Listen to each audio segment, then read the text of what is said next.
Hey Kaiju fans, I'm Golden, and today we're going to be discussing two new interpretations of a familiar face who happens to be celebrating a big anniversary this year, Gigan Miles and Gigan Rex.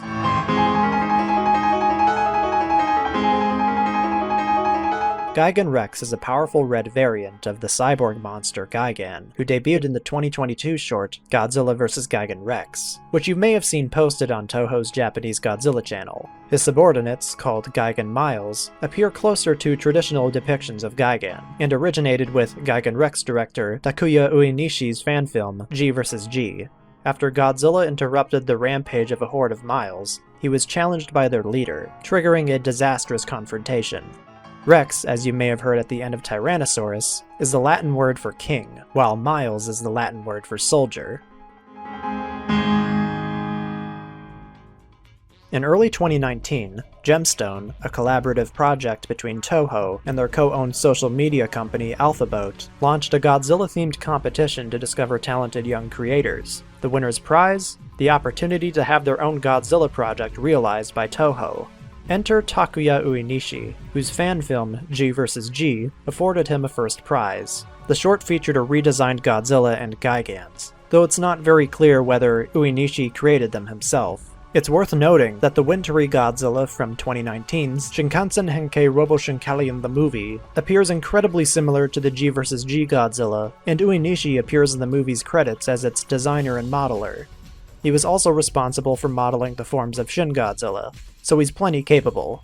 In any case, Godzilla vs. Gigan Rex, initially announced to be a sequel entitled GvsG 2, retains the previous short's Godzilla and Gigan designs with some minor alterations. The Miles were given the ability to eject their buzzsaws, requiring a newly modeled stomach section.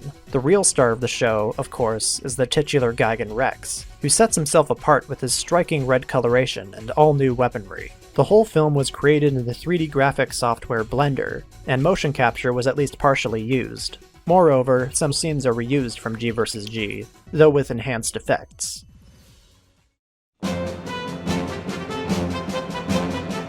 As mentioned, Godzilla vs. Gigan Rex was planned as a sequel to GvsG, and its description on YouTube implies they share continuity. But, with near-identical scenes from that one showing up here and the prologue stating that Godzilla hasn't been seen in a quarter century, it's less than clear. Nevertheless, let's summarize both. Gigan crash-landed near Mount Fuji and went on a rampage, easily destroying the JSDF fighter jets sent to stop him. Godzilla appeared to challenge him, and they soon came to blows. As 4 more Gigans arrived, Godzilla unleashed his atomic breath. 25 years after Godzilla's last sighting, an army of Gigan Miles invaded Japan. As one of the cyborgs dispatched a squadron of fighter jets, more of its kind routed a tank battalion in the city below. Amid their continued razing of the city, the flying soldier landed, a jet in his mouth. Suddenly, a wounded Gigan Miles fell to the ground in front of them. Godzilla had come to destroy the invaders, dispatching them in order with a stomp, nuclear pulse, and atomic breath. But his fight was far from finished. Their leader, Gigan Rex, touched down behind him. The newcomer's chest laser was far more potent, and he both dodged Godzilla's atomic breath and blocked it with his Rex blades. Just when the cyborg seemed to waver, a barrage of lasers broke Godzilla's concentration. 9 Gigan Miles arrived hovering overhead. At their monarch's direction, they extended their chest saws and charged forth, laying on a relentless aerial assault. Ultimately, they came down on Godzilla and oppressed him with their saws. In response, Goji unleashed a white-hot nuclear pulse and, now glowing, shot down another of the pests. Gigan Rex seized the power cores of his remaining underlings to power up his chest laser, which he matched against Godzilla's supercharged ray. After Godzilla poured on the power, the 2 rays set off an explosion, and Gigan Rex toppled to the ground. The King of the Monsters roared in victory. Addendum: Godzilla vs. Megalon 2023. In an underground cavern beneath a Japanese military facility, Gigan Rex's maimed corpse lay attached to many wires siphoning bright red energy and transferring it to a space in the wall shrouded in shadow as a Seatopian woman held up a spiked, engraved stone. Seeking revenge on humanity, she declared a sacrifice of the Beast of Sorabito to awaken the monster Megalon.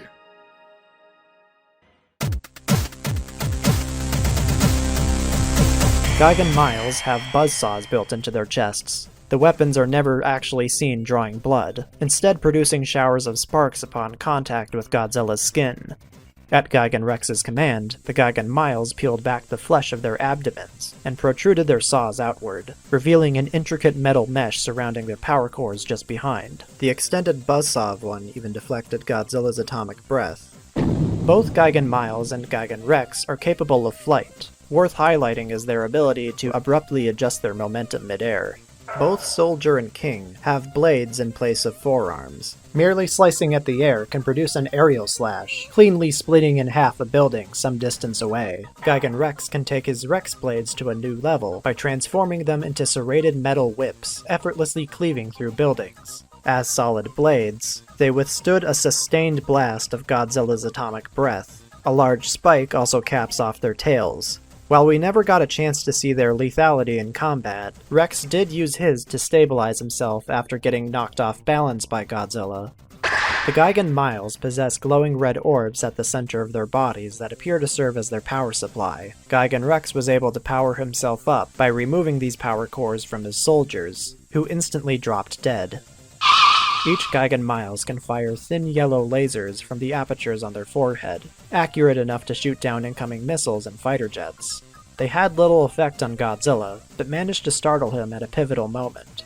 Upon opening the crevice of his abdomen, Gigan Rex reveals an eye-like device capable of emitting a powerful yellow beam that knocked Godzilla off his feet. Once Gigan Rex powered up, the laser changed to a rich red. We don't get to see how much stronger this red ray is, but its ability to trigger a beam fight against Godzilla's white atomic breath implies that their strength is comparable.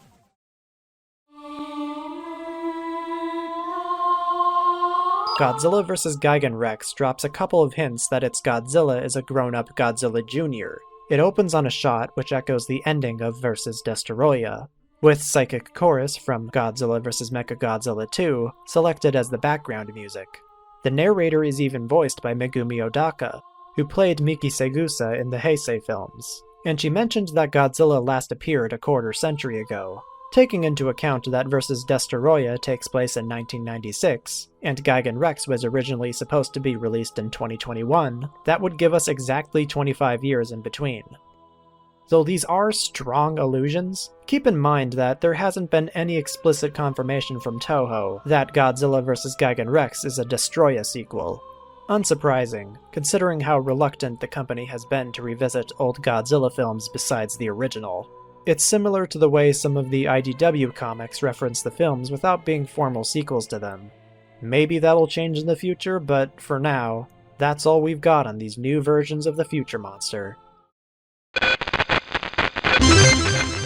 In 1995, Toho brought their Godzilla series to a temporary close to clear the way for the TriStar reboot. But as anyone who stayed through the end credits of Godzilla vs. Destoroyah found out, the company wasn't taking a break from kaiju. After helping Godzilla record the highest ticket sales of the Heisei series in 1992, Mothra would be reborn. With beams. So many beams. I'm Les, and I'll be presenting the Kaiju Profile on the Mothras of the Rebirth trilogy.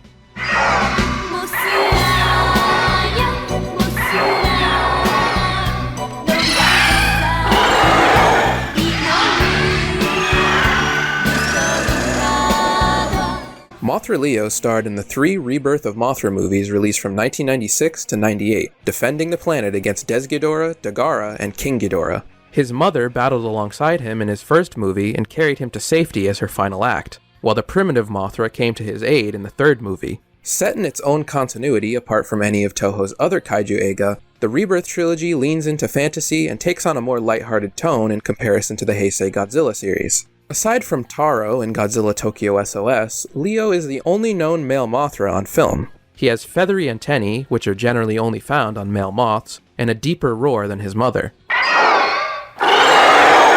The Godzilla Defense Force Codex also refers to Leo as Mothra's son, though only in the English version. Of course, what this means in a species that reproduces asexually is less than clear. Worth noting is that in the film's international English dubs, Mole and Laura use different pronouns for Leo in every movie. Faster than its mother! The caterpillar became a Mothra and received her power from the 10,000-year-old tree. Look, there it goes again. Mothra? I don't know. He's still out there. Mothra cocooned herself.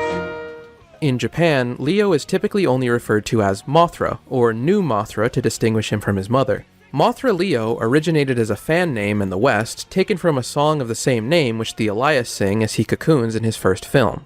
Due to its overwhelming popularity, this name has since been acknowledged by official sources in both the States and Japan. Also, in Godzilla Island, Leo's larval form is called Child Mothra and his mother Parent Mothra.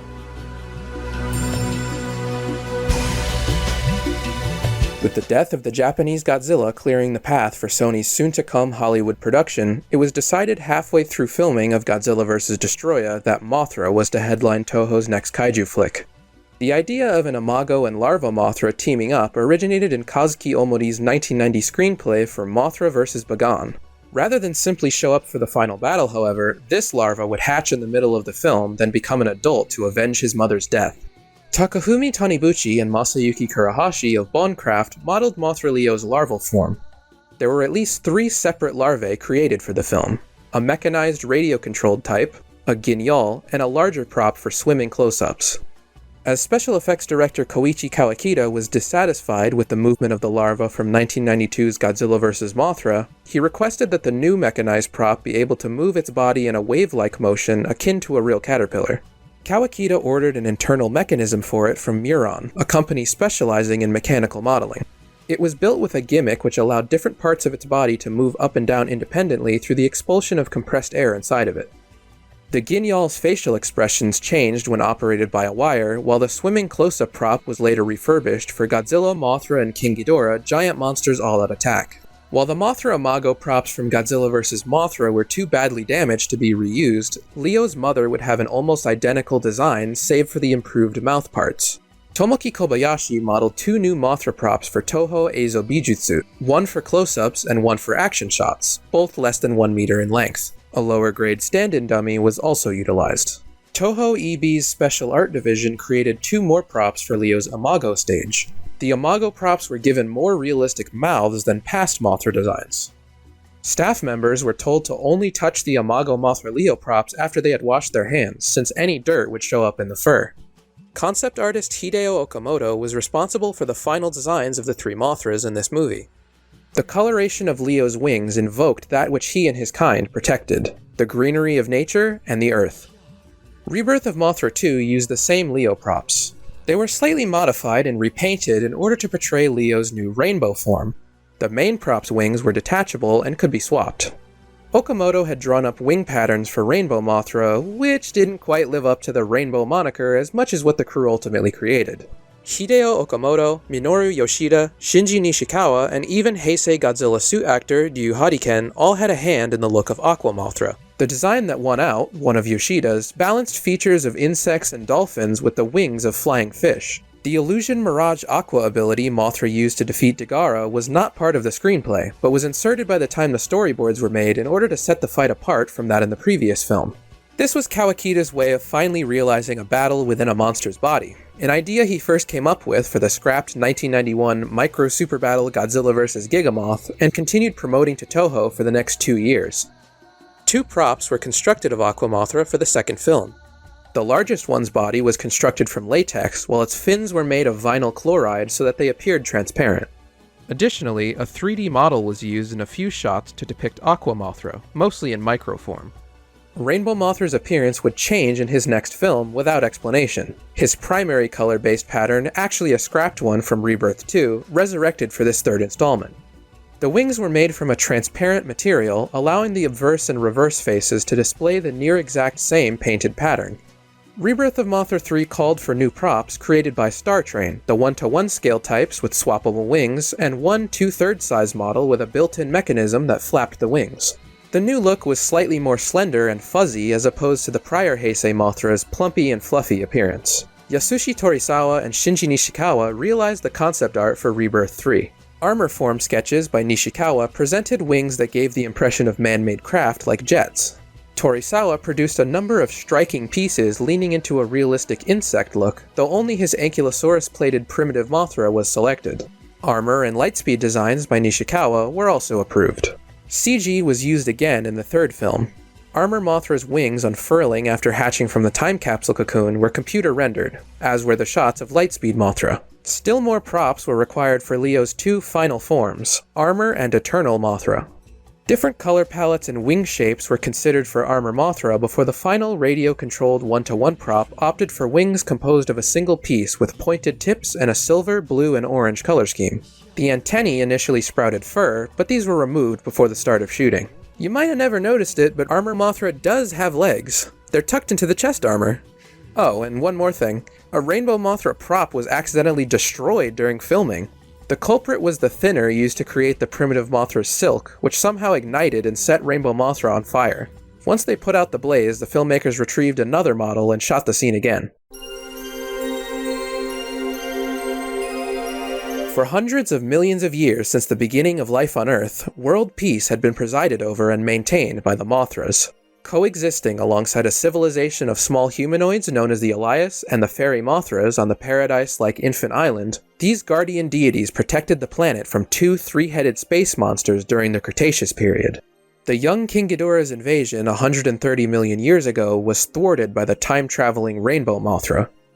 3 primitive Mothra larvae arrived and covered him in silk, saving him from the brink of death and preserving him through the ages. Ghidorah's arrival 65 million years ago, on the other hand, was more catastrophic. When the super space demon beast came close to wiping out all life on Earth, the Elias dispatched the Mothra from Infant Island. After 3 days and 3 nights of grueling war, defeat befell Ghidorah. Left with no other recourse, the Elias utilized the power of their seal, indispensable to the prosperity of their race, to confine the demon beast. In the end, their numbers dwindled, as did the divine moths. In the present day, only Fairy, the 3 Elias sisters Mole, Laura, and Belvera, and the parent Mothra remained. As for Leo himself, he's the result of red and blue particles of light released from his mother's body, coming together and forming a giant egg. Not exactly how I recall the birds and the bees. Maybe it's supposed to be metaphorical. Oh, and this is the first Mothra egg-laying scene ever actually shown. Despite Mole's insistence that it was too early to be born, Leo, imbued with a strong will, burst out of his egg, ready to come to his mother's aid.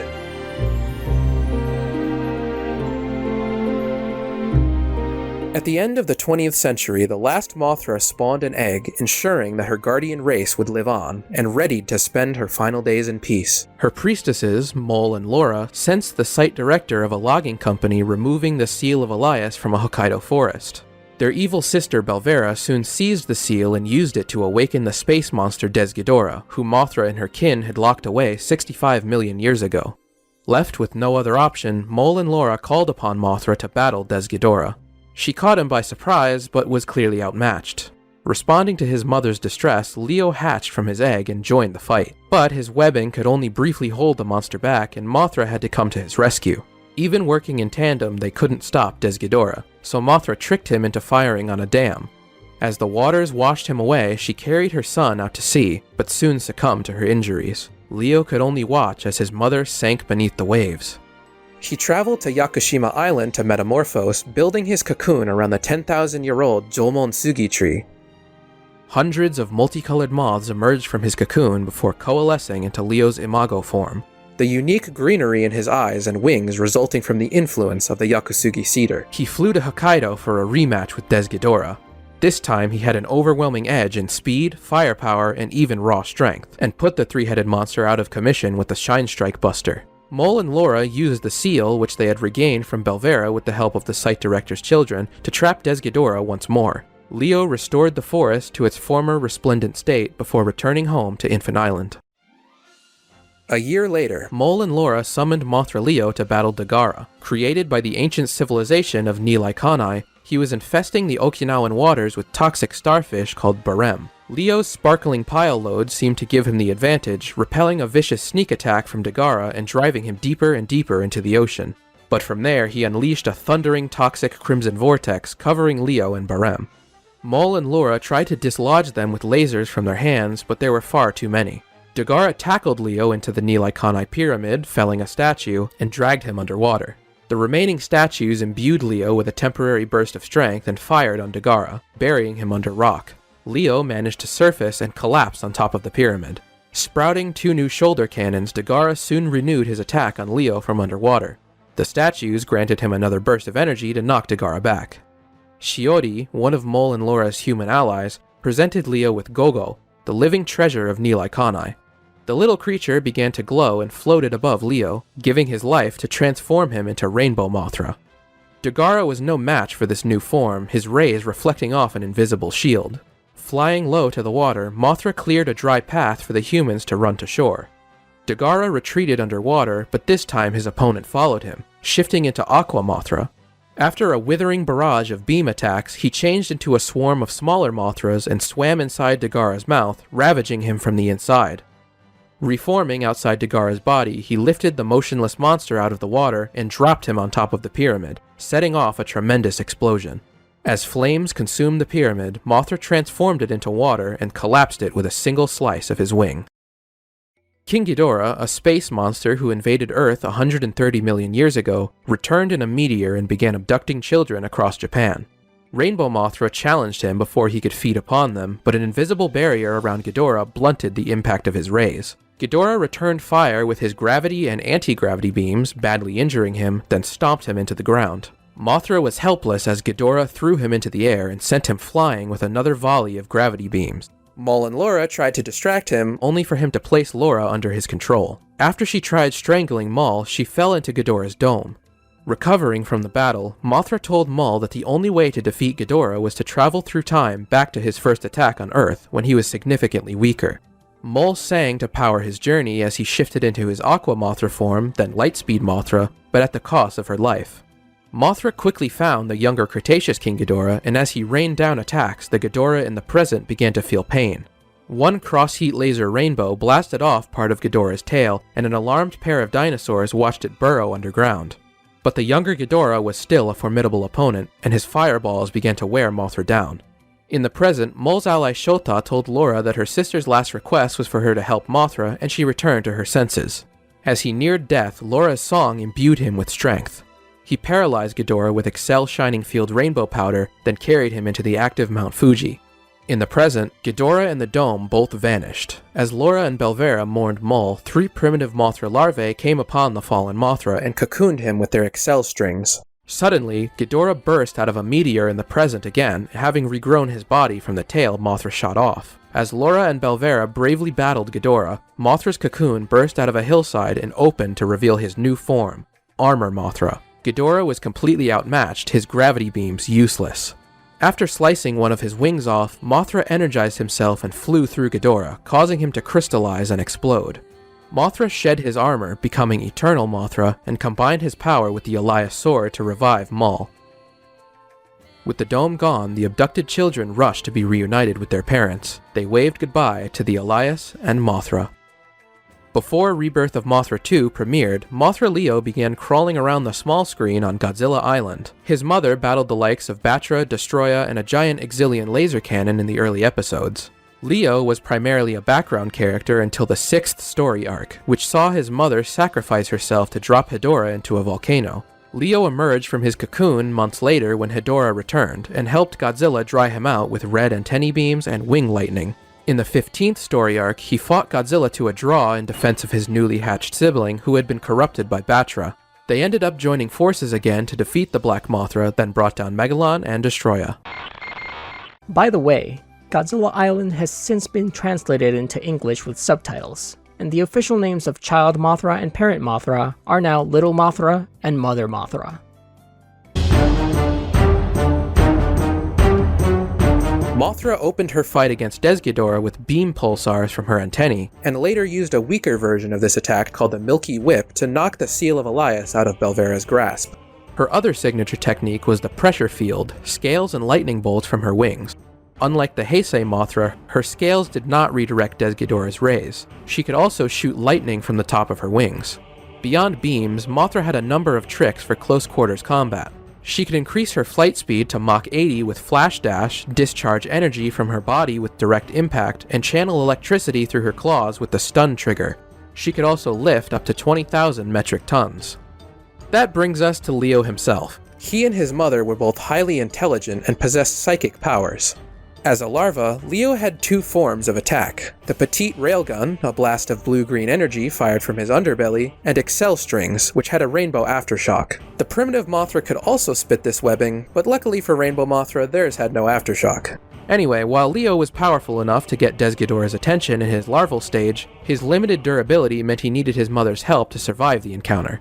While his fake reflection technique allowed him to blend in with the forest for a while, Desghidorah's flames exposed him. He could swim at 130 kilometers per hour, dropping to 40 to 60 kilometers per hour on land, while the primitive Mothras traveled at a sustained 60. So vast was Leo's arsenal as an imago that he only used 2 attacks against both Desghidorah and Dagara, his signature cross-heat lasers and the Excel Shining Field. Like his mother, he combined the latter with lightning bolts from his wings. His petite railgun upgraded to the sparkling pile load, which sent Dagara flying through the air and vaporized huge swaths of ocean. He made Desghidorah's life miserable with a sparkling pile load variant, and by transforming into a swarm of crystal Mothras, an illusion mirage. His finisher was the Shine Strike Buster, spinning above his opponent to unleash rings of energy, then crafting a giant lens to focus the sun's rays into an Independence Day-style laser. After the battle, he restored the forest to its original splendor with a pulsophonic shower. He also had a couple of rays without flashy names, antennae lasers, and a traveling energy field granted by the Nilaikanai Temple. Leo could increase his already staggering Mach 15.5 flight speed to Mach 85 with the Excel Dash, getting the better of Desghidorah in a head-on collision. That was his greatest feat of durability against the Super Darkness monster. Dagara laid him low with the thundering toxic Crimson Vortex, but he withstood an incredible amount of punishment after that. Upon becoming Rainbow Mothra, he generated a shining shield similar to his mother's pressure field, which deflected all of Dagara's attacks, though it was useless in the next movie. His upgraded cross-heat laser Rainbow drove the sea monster underwater and later severed one of Cretaceous King Ghidorah's tails. In ROM 2, he uses sparkling pile load Rainbow to vaporize large swaths of water, though the beam isn't visible. He uses it more clearly against King Ghidorah in the following movie. After transforming back from his aqua form, he dropped Dagara onto the Nilaikanai Temple with his psychokinetic Aurora power, then liquefied them with a Rainbow Buster. Rainbow Mothra debuted one more upgraded technique in Rebirth of Mothra III, the Excel Shining Field Rainbow. The explosive powder paralyzed Ghidorah, allowing Mothra to pick up the 25,000-ton monster and fly him into Mount Fuji. That was also the only fight where he got his claws dirty, drawing blood with a few swipes. In their first bout, he tried out a new attack called the Arrow Buster, though it didn't work any better than the others. Again, he takes a pummeling in this movie. Gravity beams, anti-gravity beams, a flying stomp, fireballs, having chunks of his wings ripped off. He really earned that 130 million year rest. Aqua Mothra could swim at 200 knots. He had 2 different rays defined as Cross-Heat Laser Aqua, along with the X Thunder Beam, which came in blue and a deadlier orange. He retained an Aqua Shield, though it merely absorbed attacks. He all but finished Dagara with Illusion Mirage Aqua, the Micro Mothra's Shine Formation attack devastating his organs and Barem. After that, his Space Miracle Force Psychokinesis lifted him out of the water. Aqua Mothra returned briefly in Rebirth of Mothra III as an intermediary form for Lightspeed Mothra, who could, with Maul's assistance, fly at sub-light speeds to travel through time. Armor Mothra lost a bit of flight speed, dropping to a mere Mach 15, but gained overwhelming offense and defense. King Ghidorah threw everything at him, even a gravity beam triple tornado, and he kept coming. His armor cross-heat laser broke through the 3-headed monster's barrier, but he dealt even more damage with the armor wing cutter, which lived up to its name by removing one of Ghidorah's wings in 2 hits. Despite his size, even his headbutt was incredibly powerful. He ended Ghidorah by flying straight through him with the Excel Dash Buster, causing him to crystallize and explode. In tandem with the Sword of the Elias Triangle, Eternal Mothra used Selphonic power to bring Maul back to life. Since he never fought another monster, his other abilities are unknown, but they're probably terrifying. Here's a couple of cute bits from the set of the Rebirth of Mothra trilogy that aren't quite at home in the design section, but we still wanted to share. When shooting the scene of the dying Parent Mothra and her child, Assistant Special Effects Director Yosuke Nakano was initially in charge of manipulating the props. For whatever reason, it didn't work out, and Mr. Kawakita got in the big pool himself and took charge of the performance. He stated that he worked very hard on the scene with the intention of properly depicting the love between parent and child. And Godzilla co-creator Tomoyuki Tanaka's final special effects set visit was to Rebirth of Mothra. A planning credit for its sequel would be his last prior to his passing, and the third film gave him a stealthy cameo in the Sonoda household. In 1998, Tentomushi Comics published Outrageous Flying Mothra, a wacky, extremely loose retelling of the trilogy. Highlights include Larval Leo wearing a Godzilla mask when he hatches, an underwhelming illusion mirage, Rainbow Mothra disguising himself as a tree, Armor Mothra faltering under his own weight, and a Mecha Mothra cameo. The magazine Besotsu Korokoro Comic also printed more straightforward manga adaptations of all 3 Rebirth of Mothra films, but stupidly never collected them in paperback, so none of us own them. Leo's video game debut was Mothra Tamagotchi in 1997, followed in 1998 by Mothra Dream Battle for the Dreamcast VMU, which makes a brief appearance in Rebirth of Mothra 3. You'd think, with a move list so enormous it almost gives Tekken a run for its money, that he'd be found all over, but forms of his have only featured in 4 Godzilla games: Trading Battle, Kaiju Collection, the only video game to have Primitive Mothra in it, Defense Force, and Battle Line, plus the Monster Strike and Pokémon Dungeons collaborations. Strangely, Save the Earth put Rainbow Mothra on the cover, but based the Mothra in the game on the 1992 version. We don't have any proof that Mothra Leo's name was inspired by the Western Zodiac. Still, it's interesting to note that the original Mothra on July 30th, meaning the character was born under the sign of Leo. That's all we have for Mothra Leo and Co. Hey Kaiju fans, Humble Squid here to talk about one of Godzilla's strangest opponents ever. The round mound of rebound, Charles Barkley. It's the battle of the century. Get ready to see a real monster jam. Charles Barkley is a Basketball Hall of Famer, an Olympian, an MVP, and an 11-time All-Star. But this is Wikizilla, not Secret Base. So this video will focus on his brief career as a Kyodai hero. In 1992, advertising agency Whedon & Kennedy devised a Japanese Nike commercial pitting Godzilla against Barkley. The commercial was produced by Industrial Light and Magic, the special effects company behind the likes of Star Wars, Jurassic Park, and Men in Black, and so amazed Nike that they let it air in the US as well. It even had its own trailer. Godzilla vs. Charles Barkley. Dark Horse, which had been publishing Godzilla comics since 1987, unleashed Godzilla vs. Barkley upon the world a year later, featuring some of the strangest dialogue ever written by a human being.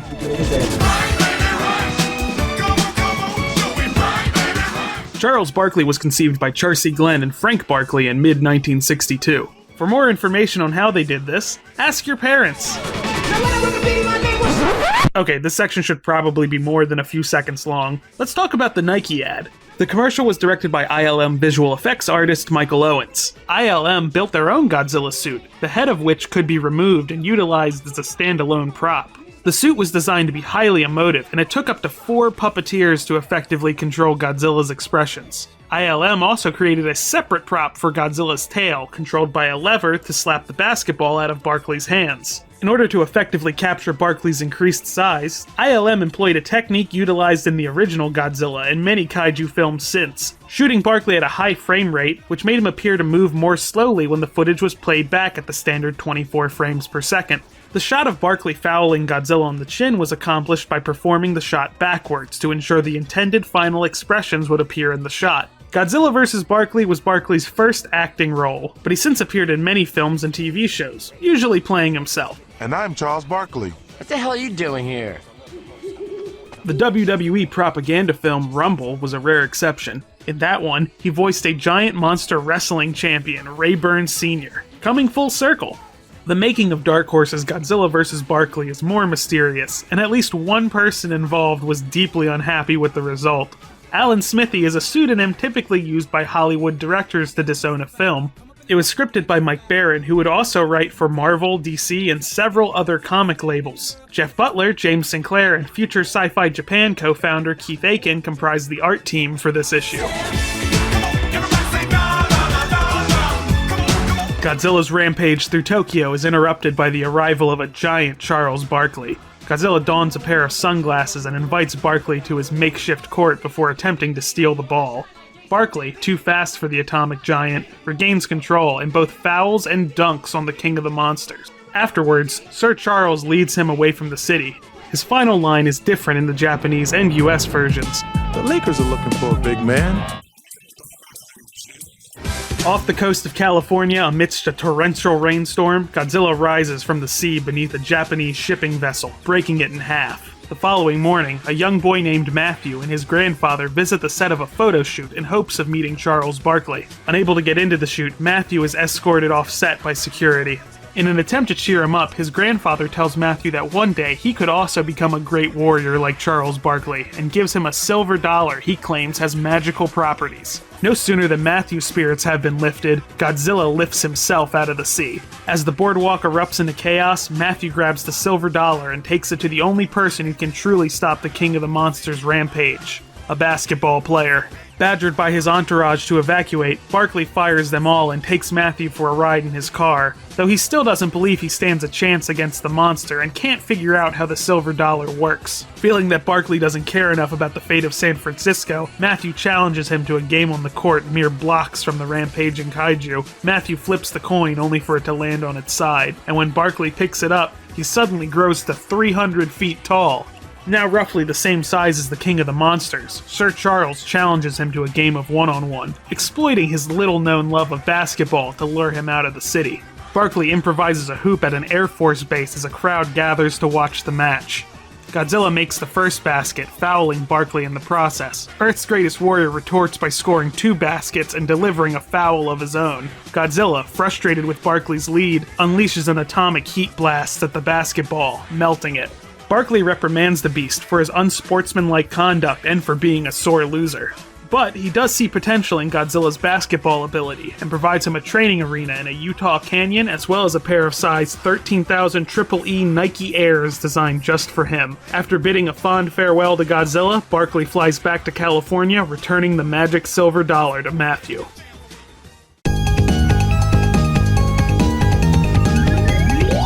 In the Godzilla vs. Barkley comic, Charles Barkley harnessed the power of the magic 1889 silver dollar to grow to 300 feet tall, calling to mind Jet Jaguar. Though the transformation was accidental, he seemed to have no trouble returning to his normal 6'6" height afterwards. In the ad, he was 160 feet tall when he took on Godzilla, or 310 feet if you go by this promotional t-shirt, but the method he used to grow wasn't explained. Though shorter than most power forwards, Sir Charles utilized strength and aggression to become one of the most dominant forces in the NBA. At the time of his retirement in 2000, he was the 4th player in history to score 20,000 points, grab 10,000 rebounds, and record 4,000 assists.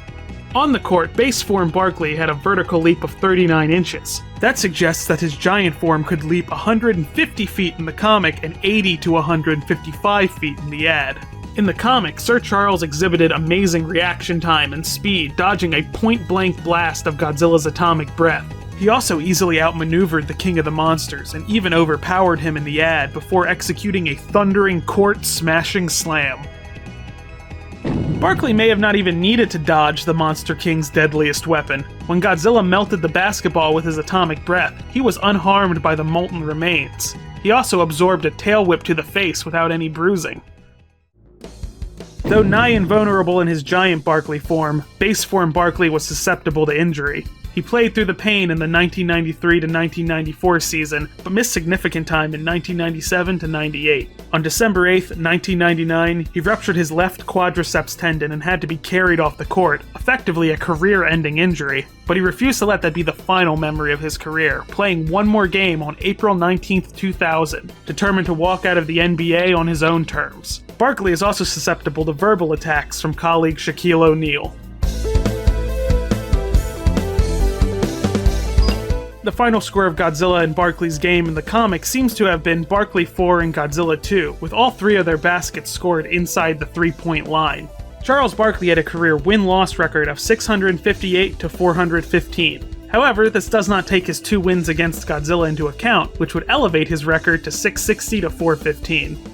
Though Godzilla and Barkley may have been frequent opponents, they may be able to bond over a mutual love of Taco Bell, as they both did ad campaigns for the fast food restaurant in 1998 and 2010 respectively. No word on if Barkley enjoys Dr. Pepper or Snickers as much as Godzilla does.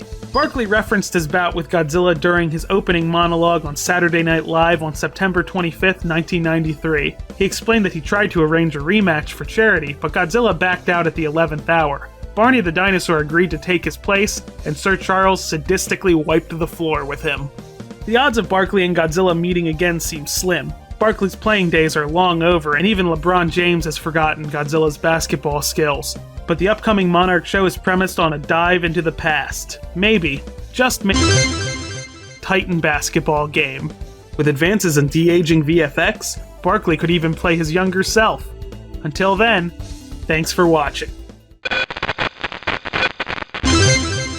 Hey Kaiju fans, I'm Cooper, and today we'll be taking a look at two giant monsters of the South Seas, Ganimes and Kamoebas.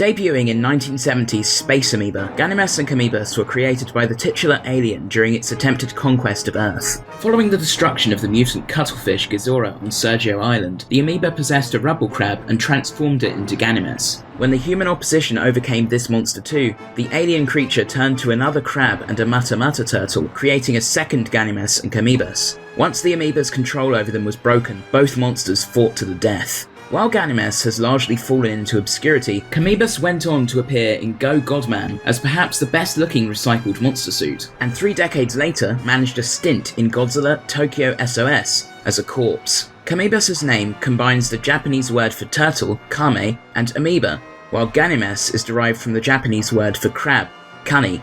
The letter S at the end of their trademarked names are not present in Japanese. An on-set photoshoot and the film's theatre programme and press sheet reveal Ganime and Kamoeba as Toho's original English translations. The press book for American Internationals released the movie instead wrote the latter name as Kamoeba. The Kamoebas and Ganimes suits were modelled by Nobuyuki Yasumaru, the protege of Toho's chief modeller Teizo Toshimitsu, while their suits' internal mechanisms were realised by technician Akinori Takagi. Kamoebas' body was sculpted in clay and moulded, then cast in latex. The spikes on his shell were made from hard rubber.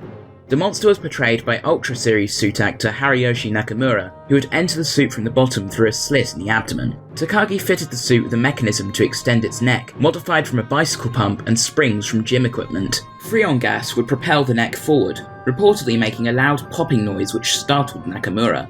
Motors allowed the neck to move left and right. Yasumaru also modelled a small prop of the unmutated Mata turtle with contracting springs and limbs to make them move. The effect evidently wasn't very convincing, as the prop went completely unused in the film, replaced by a dressed up Japanese pond turtle. However, it can still be spotted in some promotional stills. Toho reused the Kamoebas suit for the monster's appearance in an episode of the 1973 television series Go Godman.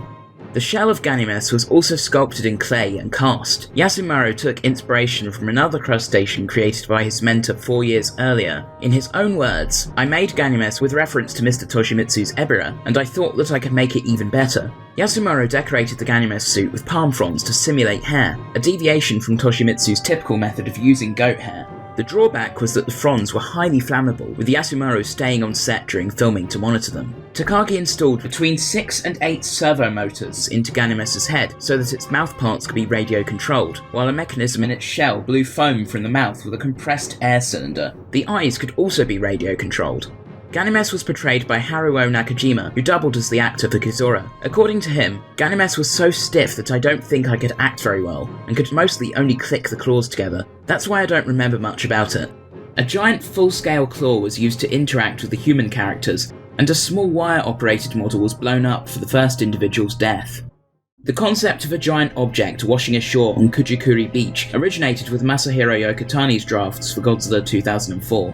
In his 4th revision, a giant cocoon washed ashore. The JXSDF assumed it belonged to Mothra and prepared to destroy it with a maser cannon, only for Godzilla to emerge, having been encased in silk after a battle with Mothra's lava. Director Masaaki Tezuka's rewrites shifted Godzilla and Mothra's roles in the story, and replaced the cocoon with the carcass of a giant Leopleurodon killed by Godzilla, which Shinji Nishikawa drew concept art of. However, Toho decided it was unnecessary to create an original creature just to have it appear as a corpse, and so suggested that Tezuka incorporate an existing monster instead. He first proposed using Anguirus in the role, but producer Shogo Tomiyama vetoed it, wanting to keep him alive for possible use in a sequel. Frustrated, Tezuka suggested Gamera next, and Toho countered with the only turtle kaiju they held the rights to, Kamoebas. Since the monster was to be an immobile corpse, he was portrayed only by an approximately 120cm long prop, modelled by Monsters Inc. employee Shigeaki Ito. The monster was filmed on Toho's Big Pool, and miniature dolls stood in for the soldiers surrounding him. After the Sergio Islanders and a few Japanese visitors killed Ghidorah, the Space Amoeba exited its carcass and moved on to a rubble crab, which it mutated into Ganimes.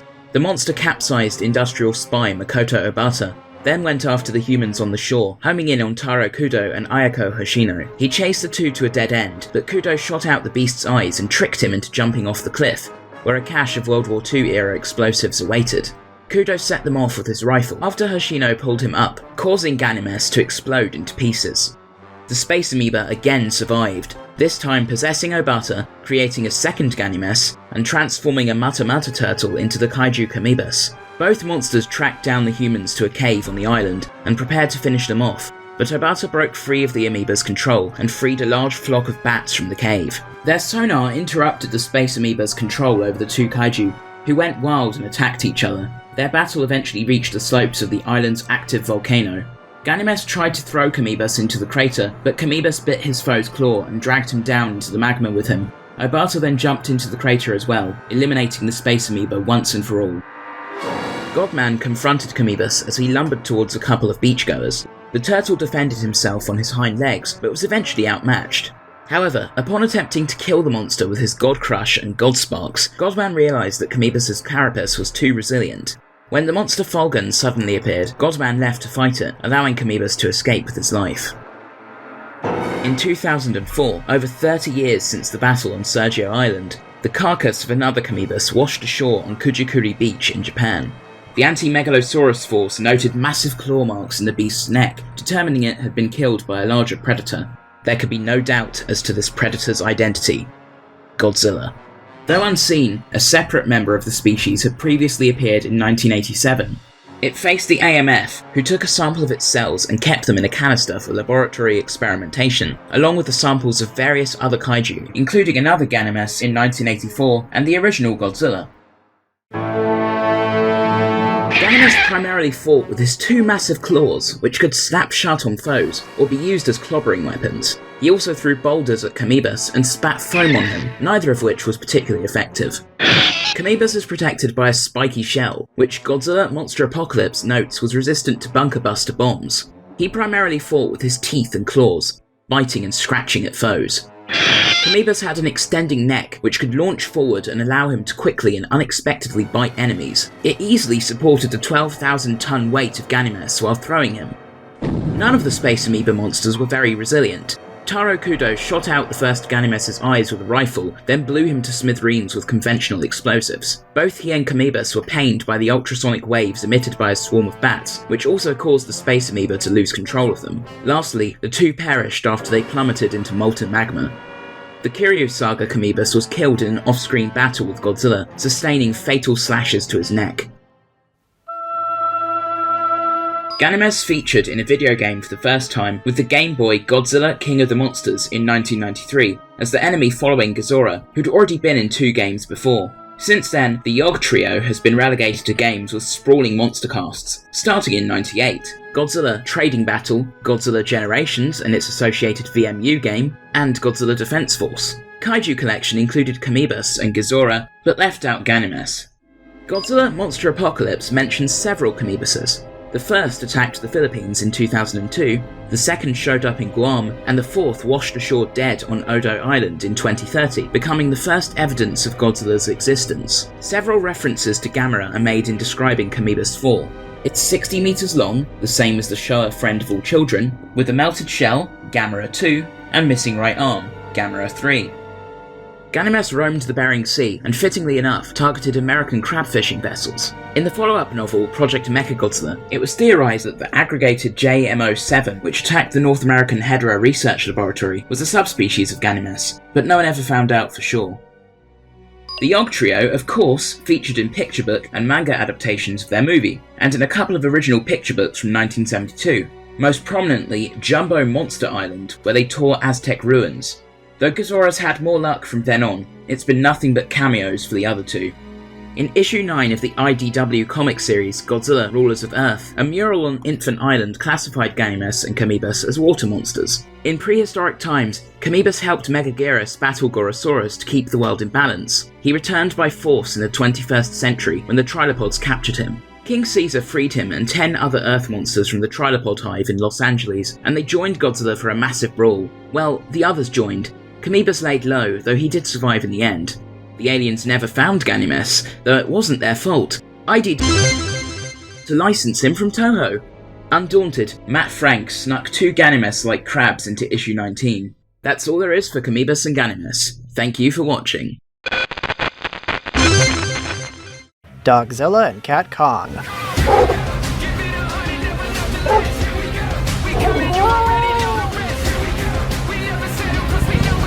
Dogzilla and Kat Kong terrorized the city of Mouseopolis in 2 1993 picture books written and illustrated by Dave Pilkey, now famous for his Captain Underpants series. Pilkey never returned to the characters, but those who read about them as kids remember them fondly.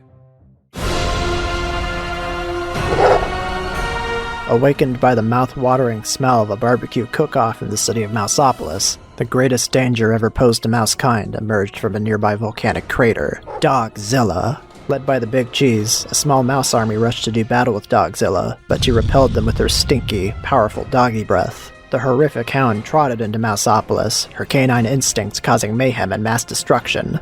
The Big Cheese returned with a fire truck to confront Dogzilla with her worst nightmare, a bath. He blasted her with a powerful stream of water, while other mice deployed a giant brush and poured on her with shampoo and conditioner. The bubble bath scrubbed into her memory forever. Dogzilla retreated into her volcano, forever banished from Mouseopolis.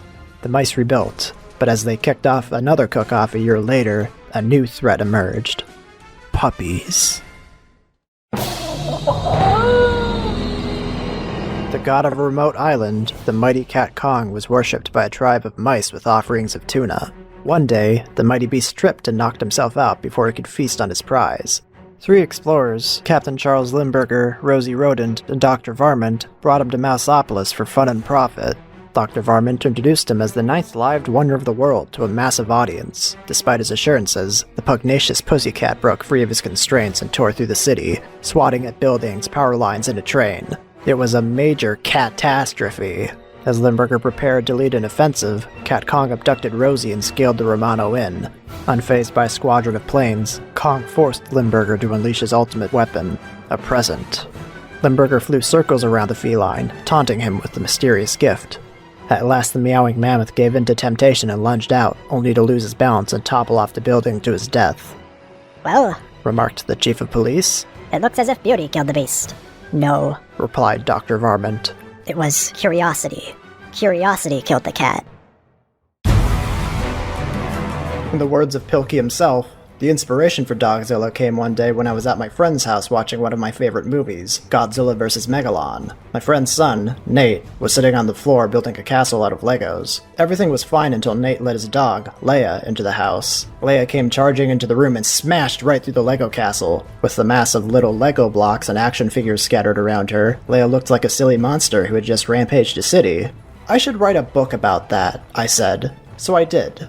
Kat Kong had an equally wholesome origin. Pilkey was in the process of writing Dogzilla when his pet cat Blueberry, who usually sat with him as he illustrated his material, came into the room and glared at him from atop a nearby bookshelf, seeming to judge him for not writing about her. He quickly scribbled down the words Kat Kong, and the story was born. He thought his pet mice looked jealous as well, so he made them the heroes in both stories.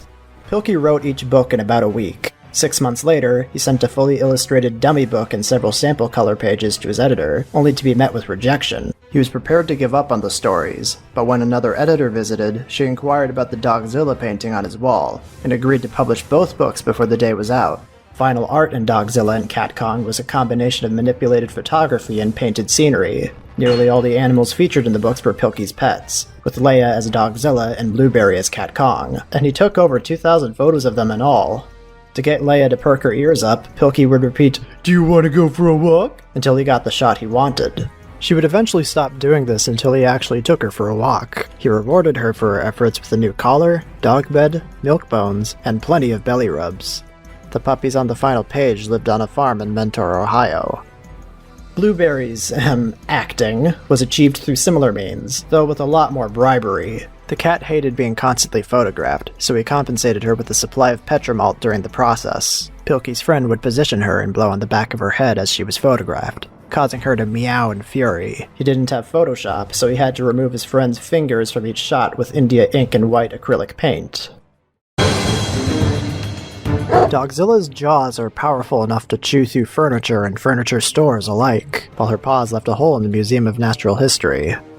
Her doggy breath has a nasty stench that was potent enough to force an army of mice to retreat. Later, she unleashed fiery breath inches above the Big Cheese's head. Perhaps all the barbecued food she ate ignited it, like the TriStar Godzilla's power breath. Like the Heisei Godzilla, Dogzilla is fine with volcanoes but endangered by suds. A combination of water, soap, conditioner, and a huge brush sent her packing. Kat Kong wielded incredible strength, able to break his metal restraints and tear through buildings. He also proved impervious to unspecified weapons of an airplane squadron. His clumsiness was his downfall, first leading to his capture and then to his death. Of course, that present would have held no sway over him if not for his curiosity. Pilkey's fascination with giant monsters began at a young age, when he would watch their adventures on a program hosted by the late Cleveland TV personality Marty Sullivan, who played a parodic superhero named Superhost. The character's silly antics evidently had an influence on Pilkey's brand of humor. Kat Kong and Dogzilla aren't the only Pilkey stories influenced by kaiju media. His Captain Underpants series typically features the titular hero doing battle with giant foes at the end of each story, and while this is a common trope in superhero media, there are points where influences from kaiju media are snuck in there. In Captain Underpants and the Wrath of the Wicked Wedgie Woman, George and Harold watch a cool Japanese monster movie, starring a certain fire-breathing turtle.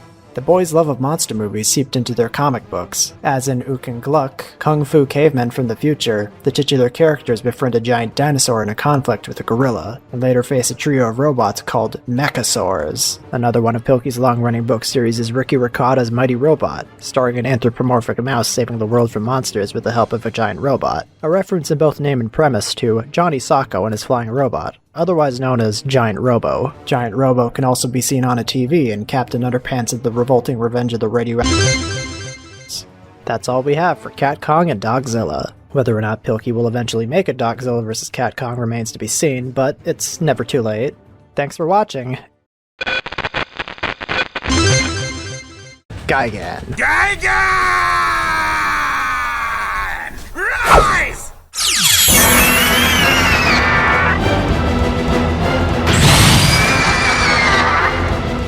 One of the only recurring villains of the Showa series, Gigan has remained a fan favorite since his introduction in 1972 thanks to his unusual design and his brutal, sadistic, and occasionally goofy personality. He perennially acts under villainous orders, from the M-Space Hunter Nebula aliens in Godzilla vs. Gigan and Godzilla vs. Megalon, the Garogas in Zone Fighter, and the Exilians in Godzilla Final Wars. Although his origins are murky in most of his outings, reference material occasionally describes him as a cyborg space dinosaur.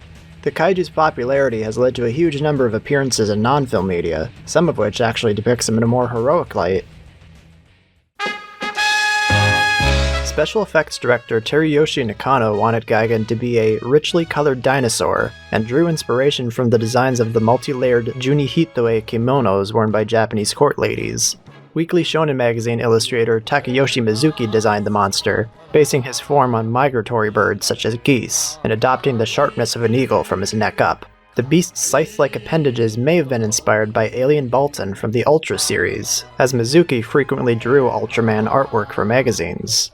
The monster's signature visor eye was inspired by a pair of sunglasses worn by actor Yujiro Ishihara in 1959's The Echo of Love, which Mizuki had seen as a student. Gigan's name is a portmanteau of a nickname for Ishihara, Nice Guy, and the Japanese word for goose, Gan. Guy Goose, Guy Gan, Gigan. Kaoru Mabuchi titled his treatment for the 12th entry in the Godzilla series, Godzilla vs. the Space Monsters, Earth Defense Directive. Gigan, accompanied by fellow space monsters Megalon and King Ghidorah, would have been under the control of an evil alien brain called Miko, causing disasters as part of a scheme to seize control of the planet. Godzilla, Anguirus, and the ancient Incan idol Majin Tool opposed them. This treatment would also be followed by two more by Shinichi Sekizawa, The Return of King Ghidorah, and Godzilla vs. Gigan, The Return of King Ghidorah, which shuffled the monster cast and laid the groundwork for the final film. As a side note, the movie was produced under the title Godzilla vs. King Ghidorah, Earth Defense Directive, as seen in cast and crew photos taken at the end of filming. Its title was not changed to Godzilla vs. Gigan until post-production. Gigan's suit was modeled by Nobuyuki Yasumaru, who took over as Toho's chief modeler in 1971. The suit's eye was made of acrylic resin, while the beak, horns, and sides were made using fiber-reinforced plastic, or FRP. Initially, the FRP components were cast solid, and needed to be hollowed out after suit actor Kenpachiro Satsuma complained he had difficulty moving. The suit's neck would also be shortened and the fins sharpened, but only after the port attack scene was filmed. While Gigan was envisioned possessing yellow feathers, these were replaced with golden scales cast from a mold of King Ghidorah's scales during the modeling process. Gigan's buzzsaw could be replaced with a rigged piece, consisting of a wooden strip with blade pieces attached. This could be fed through a remote-controlled motor mechanism, which moved it up and down along a cam, mimicking the appearance of a rotary saw at high speed. A 3-shaku, or 90cm long, scale model of the monster in flight was created out of styrene, while a smaller 1-shaku model was used for long shots, equipped with a mechanism to spray freon gas from either side of its wings. A giant model of Gigan's claw was also used to depict him swatting at fighter jets. A new barrel-chested Gigan suit appeared in 1973's Godzilla vs. Megalon and Zone Fighter. While Satsuma recalled that the 72 suit was simply modified between movies, the second suit can be spotted under construction next to the first one in some production photos. Shinichi Sekizawa and Jun Fukuda then wrote him into an early version of Godzilla vs. Mechagodzilla, but he was ultimately dropped. Hiroyasu Yamaura's rejected story, SOS Tokyo, Godzilla's Suicide Strategy, also called for him to team up with an alien robot named Kamelegon. A Gigan suit was made for attraction purposes sometime during the early Heisei period. Heisei G series suit actor Hurricane Ryu Hurricane borrowed the suit and shot photos of it in 1993. This suit, or a similar one, appeared at Hero Festival 96. Gigan was given a radical redesign by Yasushi Nirasawa for Godzilla Final Wars in 2004. Nirasawa intentionally shied away from the original design, giving him dark blue metallic skin and adding concealed weapons to his body. Nirasawa also prepared concept art for Gigan's modified form, an idea of director Ryuhei Kitamura's. The monster was portrayed by Kazuhiro Yoshida, who doubled as the actor for Hedorah in the movie. Modeling company Star Train produced at least 3 new suits and a flying prop, supervised by Godzilla veteran Shinichi Wakasa. All the suits were modular and could be split apart into individual pieces, allowing for an easy transformation into modified Gigan. Motors installed in the arm pieces drove as chainsaw blades, while lights in the visor allowed it to glow. A separate neck stump piece was created for his decapitations. In addition to all the practical effects, several shots of modified Gigan were computer-generated. One of the suits later turned up alongside Anguirus and King Ghidorah in original footage shot by Koichi Kawakita for the 2006 pachinko game CR Godzilla 3ST Battle. Operating from their base within the Godzilla Tower at the World Children's Land construction site, the M-Space Hunter Nebula aliens used their action tapes to bring Gigan and King Ghidorah to Earth. After circling the tower, both space monsters descended on Tokyo and laid waste to the city before Godzilla and Anguirus confronted them. The monsters were evenly matched until Gigan and Ghidorah forced Godzilla within range of the Godzilla Tower, which devastated him with its laser beam. Anguirus tried to rescue his friend, only for Gigan to slice his face open with his buzzsaw. Gigan grabbed and weakened Godzilla and proceeded to stab him repeatedly in the head until blood began to gush from the wound. Just as it appeared the space monsters would be victorious, a band of hippies managed to destroy the Godzilla Tower from within, incinerating the aliens and their action tapes. The evil alien kaiju continued their offensive, but could no longer coordinate effectively. Godzilla and Anguirus exploited this opportunity and regrouped, successfully turning the tide against their foes. Both space monsters beat a hasty retreat back from whence they came. After the Seatopians lost control of Jet Jaguar and learned he had traveled to Monster Island to recruit Godzilla's help against their monster god Megalon, they contacted the M-Space Hunter Nebula aliens and asked for Gigan's assistance. The Nebulans obliged and sent Gigan to Earth once again, where he immediately broke a stalemate between Jet Jaguar and Megalon. Just as their victory seemed certain, Godzilla finally arrived to back up the robot, but soon found himself and Jet Jaguar trapped within a ring of fire created by Megalon's napalm bombs. As Gigan and Megalon mocked the heroes, Jet Jaguar took flight and lifted Godzilla out of the trap, to the two enemy monsters' great dismay. The battle raged on, with Godzilla and Jet Jaguar's combined might proving too much for Gigan, who quickly retreated and left his ally at their mercy. Gigan found himself under the control of the Goroga aliens, who outfitted his claws with explosive charges. Following a Goroga scheme to trap Zone Fighter inside a junked car, Godzilla appeared to drive off the aliens, but was met with a Terror Beast missile containing Gigan. With an assist from Zone Great's Bolt Thunder, Godzilla saved Fighter and left Gigan for dead. Undaunted, the space monster miraculously revived himself. Free from his automotive imprisonment, Zone Fighter grew to giant size to engage the persistent cyborg in a final duel. Gigan detonated one of the charges on his upgraded claws against the hero's head, but Fighter was not phased for long. He quickly rolled away and destroyed Gigan's remaining explosive with his proton beam. After a flurry of blows, Fighter unleashed his meteor missile might attack. Gigan's visor dimmed and his mouth flooded with foam before he exploded. In the year 20XX, the Earth Defense Force discovered Gigan's mummified body in the waters off Hokkaido. The monster shared much of its genome with the mutant humans who made up the EDF's Elite M organization. As explained by the Shobi gene, Gigan hailed from outer space and attacked Earth in the ancient past, only to be defeated by Mothra. Before long, the newly self-appointed controller of Planet X reactivated Gigan and unleashed him along with the rest of the Exilian's Monster Legion to bring humanity to its knees. With most of the EDF's forces destroyed, a ragtag group of survivors used the Gotengo to free Godzilla from his frozen imprisonment in Antarctica. Gigan's chest saw grounded the Gotengo, but he couldn't stop its missiles from reaching their target. He confronted the newly awakened Godzilla, restraining him with his grappling hooks and dragging him towards his buzzsaw. The Big G retaliated with his iconic atomic breath, obliterating the cyborg's head. The Exilian soon recovered and resurrected him as the more powerful modified Gigan, then sent him to intercept Mothra before she could aid Goji against their ultimate weapon, Monster X. Gigan quickly defeated Mothra before joining Monster X and battling Godzilla. Though they both seemed to have the advantage, the Monster King dodged one of Gigan's chainsaw swipes, which accidentally hit Monster X. Mothra rejoined the battle and toppled both villains before re-engaging Gigan. He launched 2 bladed slicers at her, which she nimbly evaded. He then fired his Gigarium cluster, which ignited Mothra's scales and the goddess herself. Gigan turned and posed victoriously, only for the bladed slicers to boomerang back and cut off his head. The headless beast staggered forward until the blazing Mothra flew into him and exploded, seemingly ending them both. The Showa Gigan possessed a laser-firing aperture on his forehead, which he frequently employed in publicity stills but never on film. This was Teruyoshi Nakano's idea. Many statues of Buddha have an aura around their head, like angels in Western paintings. I read an article about a strange ray shooting from a man's forehead, like ESP or a sixth sense. But he later decided against it, stating that it doesn't fit a monster, it fits a human, or a superhuman. Nonetheless, the laser became a staple of Gigan's arsenal in other media, inconsistently fired from the visor or the forehead aperture. He finally used it on screen in Godzilla Final Wars. Called the Scattered Light Beam Gigarium Cluster, it took the form of a red energy blast that scattered into smaller bolts of energy upon reaching close proximity to a target. The Gigarium cluster visibly hurt Godzilla and made Mothra burst into flames. The alien released a short-ranged energy burst in the same vein called the Shotgun Burst in the Atari Pipeworks games. Gigan can fire a flamethrower from his mouth, as showcased in 3 early mid-90s video games, Battle Legends, the Godzilla arcade game, and Kaiju Daikasen. Godzilla Movie Studio Tour states that this was yet another ranged attack the Showa Gigan possessed but never used on screen.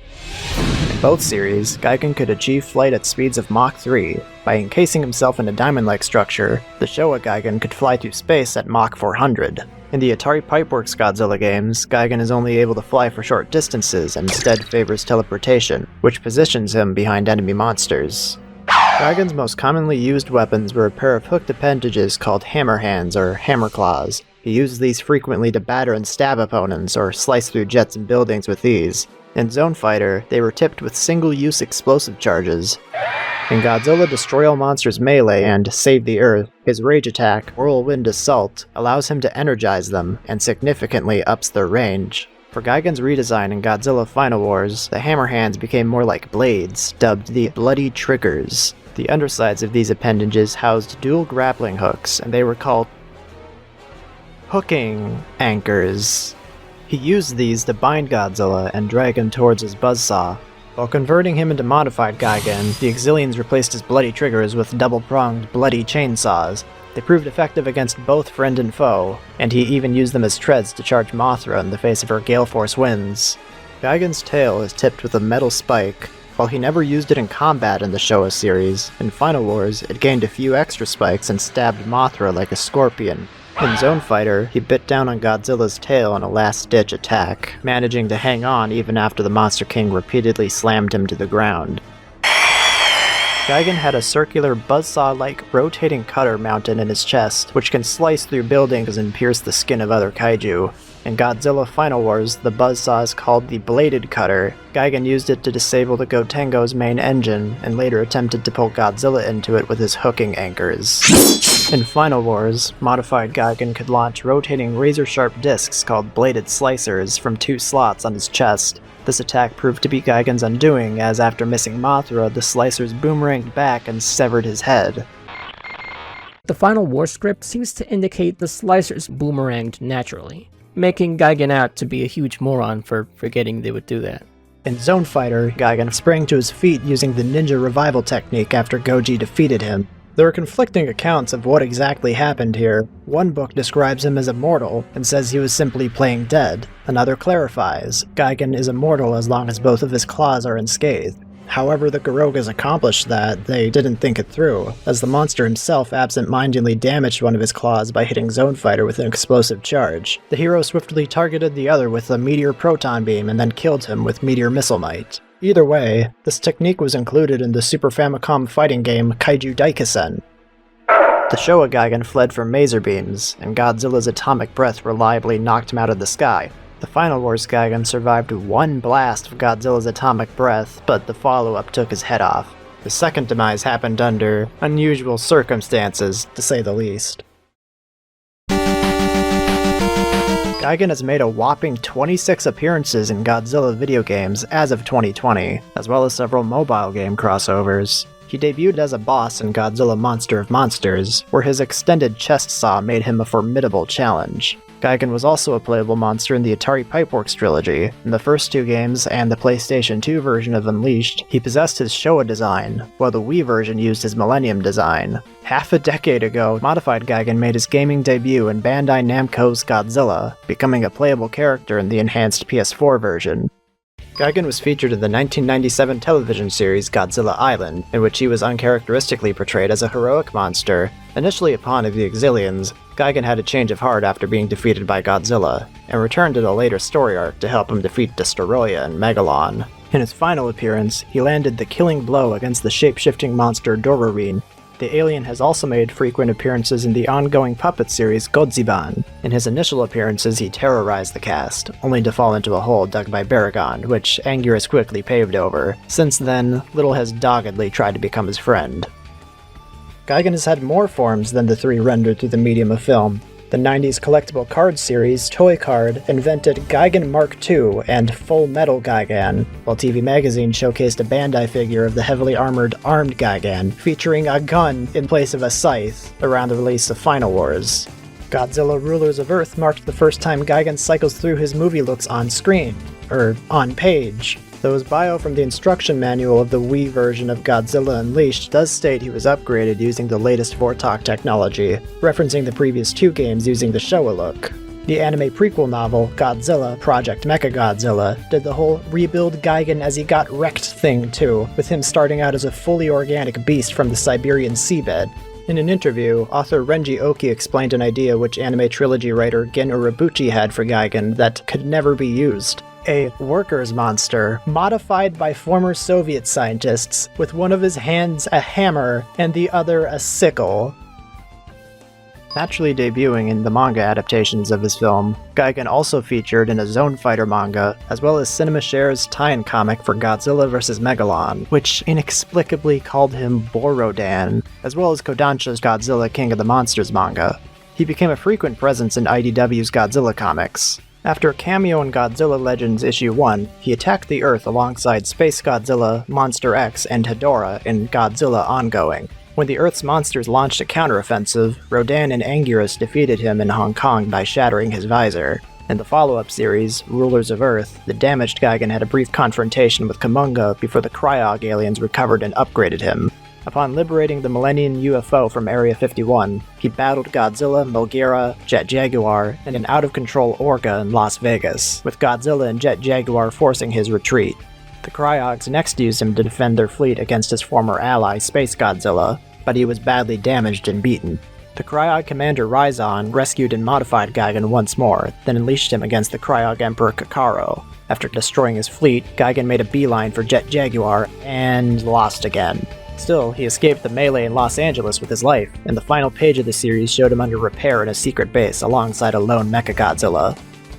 Gigan's other appearances in the IDW comics include Godzilla, the Half-Century War, where he and King Ghidorah battled Godzilla and Kiryu in Antarctica after ravaging half the world, and Rage Across Time, where the Nebulans directed him and Megalon to attack feudal Japan, only to be driven off by the Big G. Half-Century War writer and artist James Sakoe joked that he only took the job so he could have Gigan use an aircraft carrier as a surfboard. Gigan appeared in 3 of Random House's Godzilla picture books, where he attacked Los Angeles with Hedorah, and twice caused an absolute ruckus on Monster Island. In Godzilla at World's End, Gigan targeted communication satellites until Russia launched a nuke at him. Unfazed, he smashed Leninsk and Peleograd in retaliation, before Anguirus dragged him into the Caspian Sea. Gigan appears in Project Mechagodzilla, the second official prequel novel of the Godzilla anime film trilogy. Here, he was again portrayed as a benevolent kaiju. Discovered hibernating in the waters off Siberia, he was controlled using EXIF and Bilu-Saludo technology, and used to lure Godzilla deeper into Eurasia during Operation Long March. As he was maimed in each battle, Gigan had his body parts replaced by mechanical ones until he became more machine than monster. The Bilu-Saludo recovered and redeployed Gigan one last time, injecting him with experimental nanometal, which allowed him to instantly regenerate from serious damage. It was no use. Godzilla completely obliterated Gigan with a particularly powerful blast of atomic breath, after which a medical officer named Michael N. Hunter vowed to return one of his scales to Siberia to honor his sacrifice on behalf of mankind. That's all we have for Gigan. Hey Kaiju fans, I'm Cooper, and today we're taking a look at a pair of anti-Godzilla superweapons that almost went the distance, the Heisei Mechagodzilla and Garuda.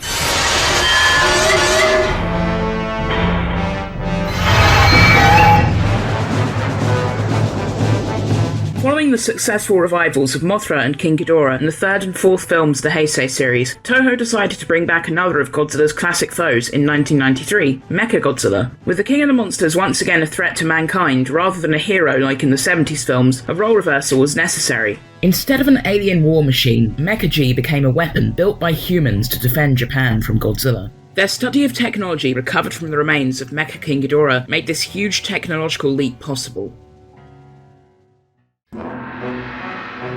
Koichi Kawakita first proposed pitting Godzilla against a mecha in the Heisei series in 1991, specifically a redesigned Mechanicon. However, problems obtaining the likeness of King Kong or Mechanicon from Turner Entertainment prevented it from becoming a reality. The first story proposal was a 14-page draft entitled Godzilla vs. Berserk, written by anime designer Yutaka Izubuchi. Here, Mechagodzilla, dubbed Berserk, originated as a metallic alien organism which arrived on Earth inside a meteorite and began growing by assimilating machinery into itself. Recognizing Godzilla as the dominant life form on the planet, Berserk configured itself into a robotic duplicate of the King of the Monsters. Concept sketches were provided of both Berserk's initial and Mechagodzilla forms, but the novel alien invader angle was quickly dropped. According to Kawakita, a draft entitled Godzilla vs. Mechagodzilla Metallic Battle, possibly written by Shinji Nishikawa, featured a human-built MG injecting a team of humans inside of the Big G to battle him from within, an idea inspired by the film Fantastic Voyage and recycled from Kawakita's Godzilla vs. Mechanicon proposals. Toho brought on Wataru Mimura to write a series of drafts for the looming Godzilla 5, which threw Rodan into the mix. One draft introduced a version of Mechagodzilla composed of 7 vehicles which could join together and separate, accompanied by the independent flying machine Garuda. It fought a pair of Rodans on Adenoa Island, killing the male and knocking the female into the ocean. During the final battle, the mech killed Godzilla using its G-Crusher weapon. Garuda's unstable nuclear reactor exploded and revived the Big G, who destroyed Mechagodzilla piece by piece. Worried about the logistics of realising the 7 vehicles on screen, Kawakita simplified them into a tank called the Gundalva and a watercraft called the Nugger, with the Garuda now able to attach to Mecha-G's back. In Mimura's next draft, the Gundalva now battled 2 Pteranodons on Adenoa Island. Otherwise, Mechagodzilla's role in the story stayed the same. Shunji Nishikawa, Minoru Yoshida, and Hurricane Ryu Hurricane prepared concept art for Mechagodzilla. Many of their designs attempted to emulate the square, angular design of the Showa version. Noriyoshi Orai included one of Nishikawa's designs, along with his female Rodan, on the advanced poster artwork for Godzilla vs. Mechagodzilla II. In the end, Kawakita requested Katsushi Murakami of Bandai to step in.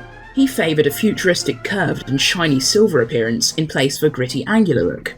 Most critically, Murakami's design lacked a transformation gimmick. Minoru Yoshida drew concept art for this rendition. Kawakita, feeling the monster could not be adequately visualised through a two-dimensional medium, recruited Shuichi Murakami to sculpt a small model of Mechagodzilla, upon which its suit would be based.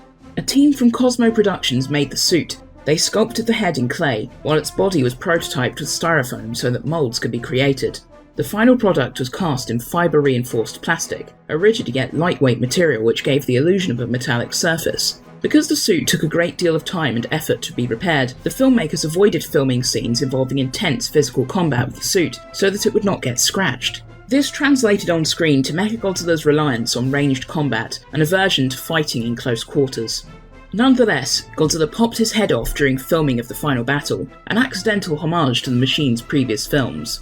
Mechagodzilla was portrayed by Wataru Fukuda, who had previously played the Godzillasaurus and would go on to play Mogira in the following film.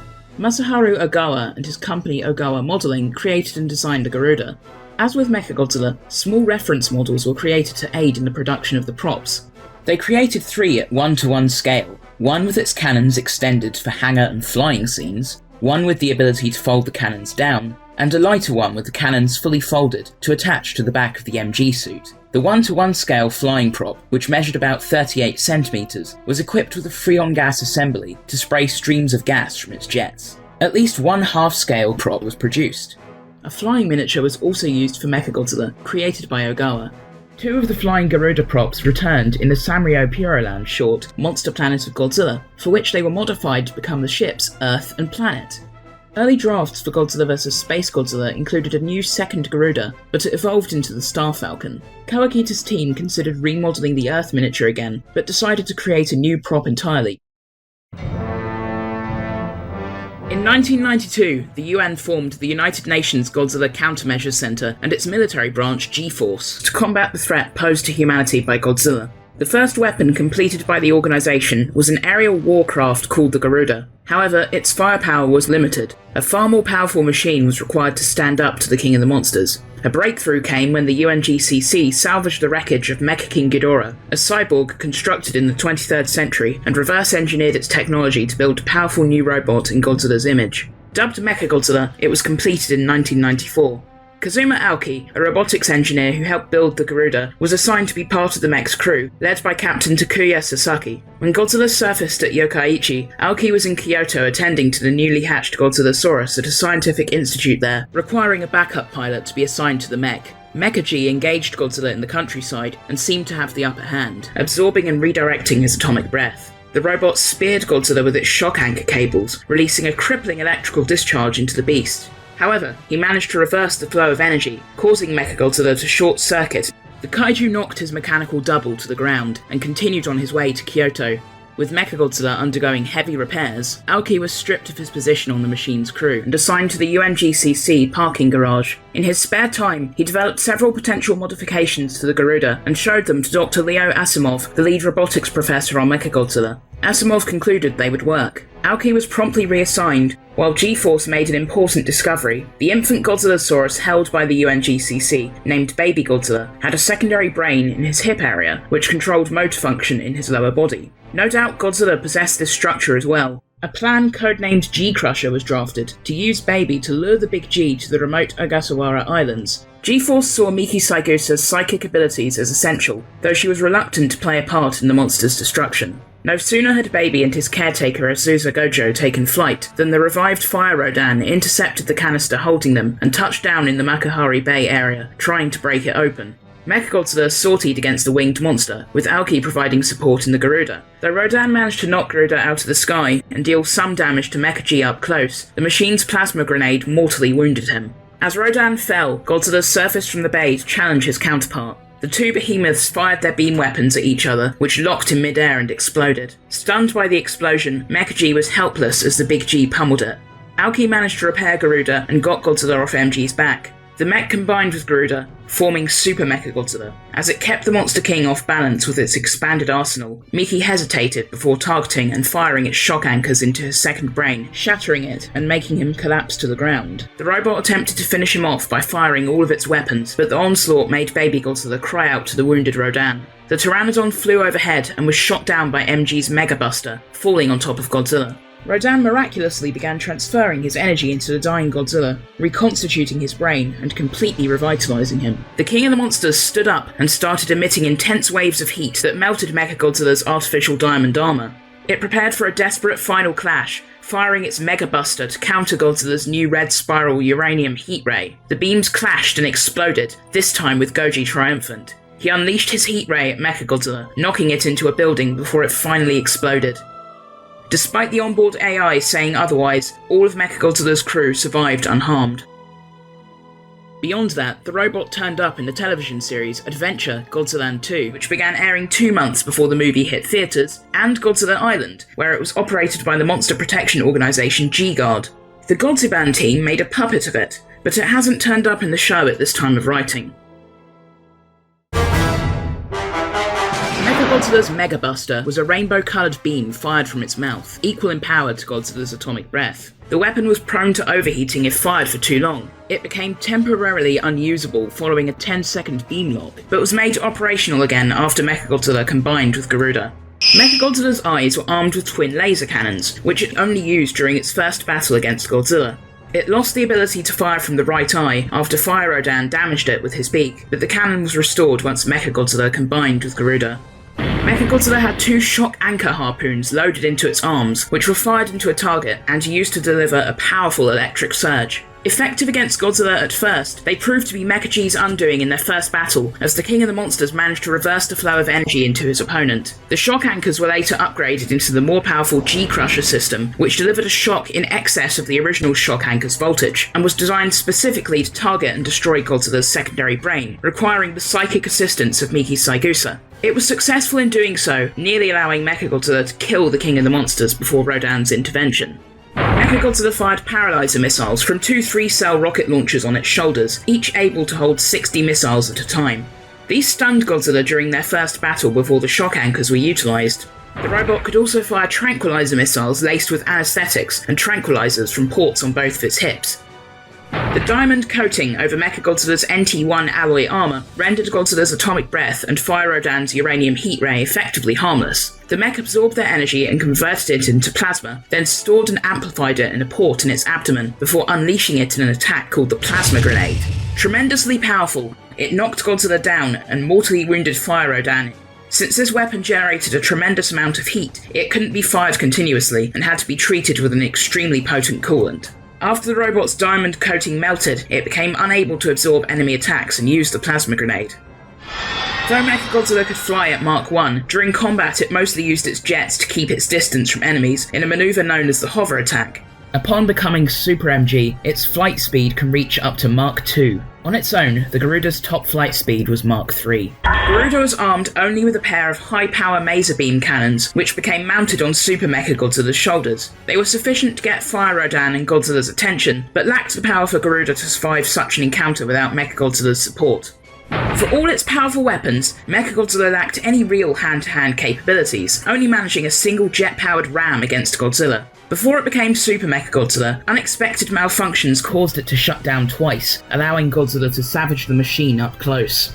In addition, its diamond coating melted from exposure to the incredible heat given off by the Big G after he absorbed Rodan's energy, leaving it defenseless against his uranium atomic heat ray, which obliterated it in a few hits. Shinji Nishikawa's Heisei Mechagodzilla design is a rare case of a scrapped monster receiving official attention after it was abandoned, all thanks to the late Noriyoshi Orai immortalising it on the advance poster for Godzilla vs Mechagodzilla II. Tamashii Nations turned it into an SH Monster Arts figure in 2017 that came with the ability to split apart into the Garuda, Gandalva and Naga, and included a manga by Nishikawa documenting the process behind the design. A year later, it reached even greater heights as the base for the look of the Mechagodzilla in the movie adaptation of Ready Player One. This version of the robot jumped into the video game world immediately, appearing in 4 games from 1993, and it made quite an impression. Toho Kingdom described it as the best character in Godzilla Battle Legends, and mostly broken in Kaiju Daikasen. It had a glorified cameo in the Godzilla arcade game, possibly released a while before the movie, popping up opposite Godzilla after completion of the Versus mode, seemingly as a teaser for the then upcoming movie. In Super Godzilla, it was the second boss monster, but only in the Japanese version, being replaced with the Showa Mechagodzilla overseas. A derivative character named SMG-2 takes the place of the Versus series Mechagodzilla as a boss in Godzilla Generation's Maximum Impact. An unmanned combat mech controlled by the artificial intelligence BH-3, SMG-2 is a sleek machine. Capable of travel at speeds of 330 km per hour, it sports huge Gatling guns in place of hands, and the Garuda armaments, as they were, are incorporated into its shoulders. Among other appearances, the Heisei MG is playable in the Pipeworks trilogy, Godzilla Domination, and the PS4 Godzilla game. More regional differences abound. The Japanese releases of Domination and the GameCube version of Destroy All Monsters Melee replace it with Kiryu. Its stage intro and taunt in the Pipeworks games comes from a deleted scene in GvsG II, where it smashes its closed fists together before taking to the air. Mechagodzilla's artificial intelligence system is named Reiko, a reference to director Takao Okawara's first big project. Okawara spoke briefly on the reference, clarifying in a 1993 interview, "That wasn't my idea. Masaki Tezuka directed the sequence in which the name of the computer system is shown, and he is the one who came up with the idea." The Garuda's control system also has a name, Arisa, which it shares with Reiko lead actress Elisa Mizuki. The Shogakukan manga adaptation of Godzilla vs. Mechagodzilla II expanded upon the robot's connection to Mecha King Ghidorah. After MG defeated Godzilla, MKG's old code took over. Its objective a simple one: kill Godzilla. The pilots could only watch as it gruesomely assaulted him, culminating in a near beheading. As in the movie, Rodan brought the Big G back to life, but Mecha G put up more of a fight afterwards. Rather than a barrage of uranium heat rays, Godzilla beat it the old-fashioned way. But then, the headless, armless mech got back up, bound itself to the giant beast, and self-destructed. As the smoke cleared, it was evident the King of the Monsters had triumphed. G-Force rebuilt it in Shogakukan's Godzilla vs. Space Godzilla adaptation, and sent it after Mothra, which had been stolen by Akira Yuki. He easily repelled its attack with a beam barrier, then tore it apart with Mothra's hand drills. Kodansha's manga adaptation isn't as gory as the Shogakukan version, but has its fair share of miscellaneous differences throughout. MG's upper body ejects at the end of the battle at the open field, and the lower half self-destructs, to a predictable result. Most noteworthy is that after its escort of Baby's carrier is ambushed by both Rodan and Godzilla, the robot wields a Mega Maser Cannon against G, in what's called its Mega Cannon mode. The Heisei MG appears in 2 of Random House's Godzilla books. In Godzilla on Monster Island, humans try to use it to recover Mothra's egg, but the Big G sends it packing. In Godzilla vs. the Robot Monsters, it's a joint US-Japan project piloted by paraplegic hacker Michael Sullivan through the power of VR. Despite the cover, he doesn't actually fight Godzilla, but teams up with him and Mothra against Mecha King Ghidorah. Super Mechagodzilla has also featured extensively in IDW's Godzilla comics, first appearing in Kingdom of Monsters as an ultra-patriotic anti-kaiju weapon. Since then, it's been a mothballed super weapon made useful again in Gangsters and Goliaths, teamed up with Godzilla against Hedorah in Legends, and faced both Godzilla and Space Godzilla in the Half-Century War. That wraps up Wikizilla's Kaiju profile on the Heisei Mechagodzilla. Hey Kaiju fans, I'm Cooper. More than 2 years after the movie came out, we finally came to our senses and decided to profile the Mechagodzilla from Ready Player One.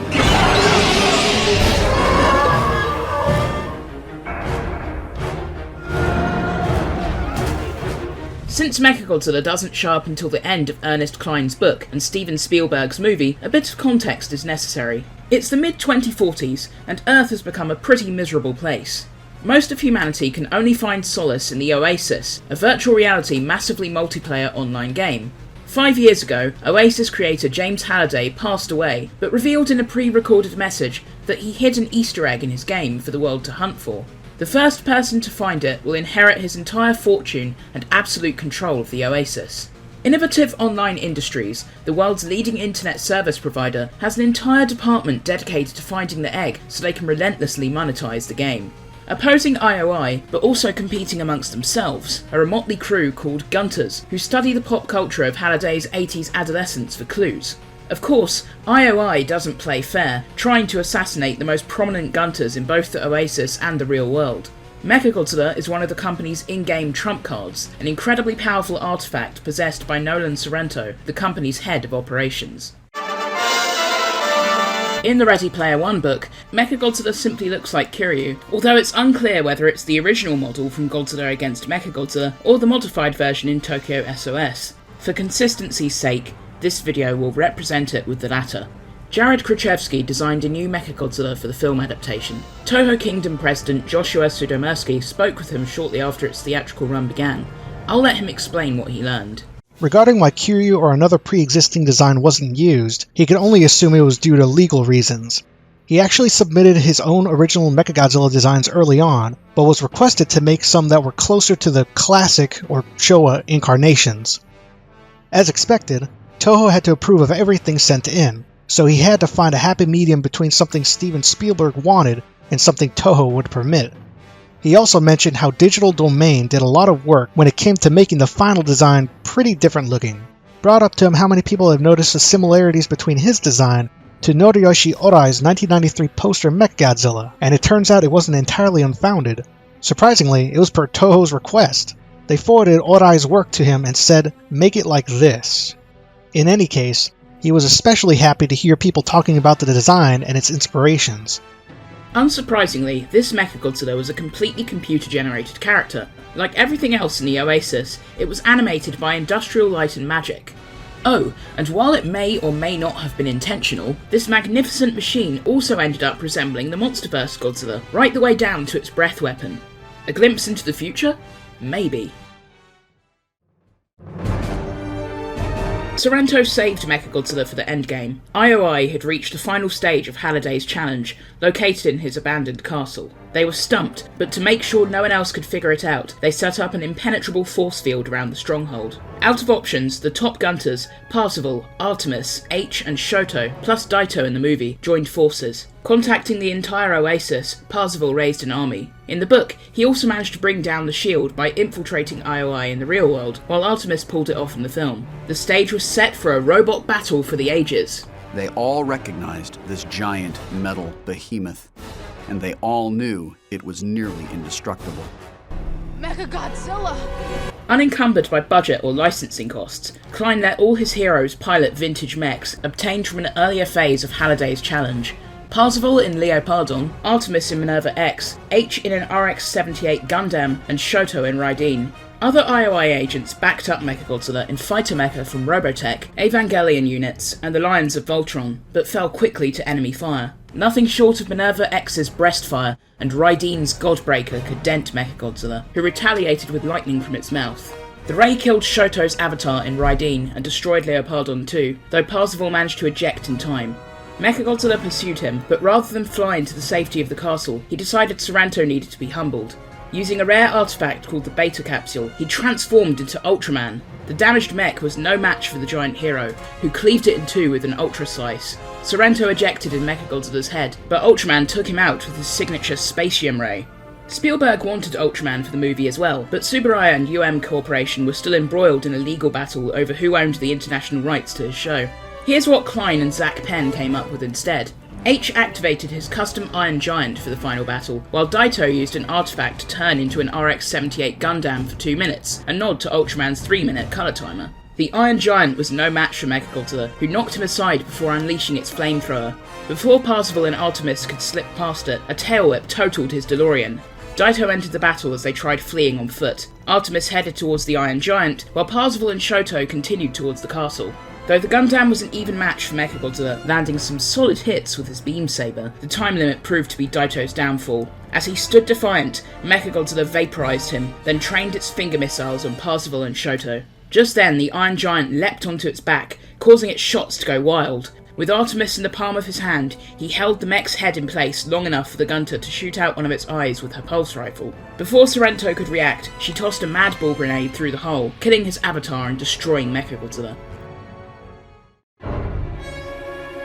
Despite looking like Kiryu, the Mechagodzilla in the book handled quite differently. Sorrento relied exclusively on its blue lightning weapon. Though lethal against everything it touched, it also had a cooldown period. That reflected the machine itself. Parzival observed that the Mechagodzilla's slow movement and attacks counterbalanced its seeming invulnerability. The more agile Ultraman obliterated it without taking a hit. The movie Mechagodzilla was also a flawed juggernaut. It easily bested the Iron Giant and held its own against a giant Gundam, despite Daito's mech having a shield that could reflect its flamethrower and a deadly melee weapon. Its finger missiles even had a targeting system, which is more than can be said of the Showa Mechagodzilla. However, its eyes and innards proved to be extreme vulnerabilities. There's actually a third version of the Ready Player One Mechagodzilla. Gunship's Artemis and Parzival music video, released a few weeks before the movie, uses sprite art to tell the story in 5 minutes. Evidently free of Toho's oversight, Jason Tamamagi recreated the Showa Mechagodzilla for the finale. It wiped out Leopardon and Minerva X before Parzival went plus ultra. Mecha-G managed to fire its finger missiles, but didn't last long after that. The novel's Mechagodzilla can also be inferred to be 200 meters tall, as Wade states that the mech is twice the height of Leopardon in page 332, who is, quote, almost 100 meters per page 328. However, Ultraman, who is stated to be 156 feet tall in page 245, is described as, quote, matching Mechagodzilla's height and size almost exactly, according to page 340.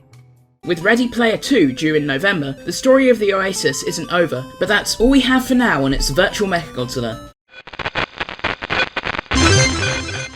Before it got addicted to Versus films, Toho produced 4 solo kaiju adventures from 1954 to 1961. 3 of those kaiju would become international superstars, but this video is about the one who got left behind. Greetings kaiju fans, I'm the King of the Monsters, and today we're taking an updated look at the unbelievable Varan.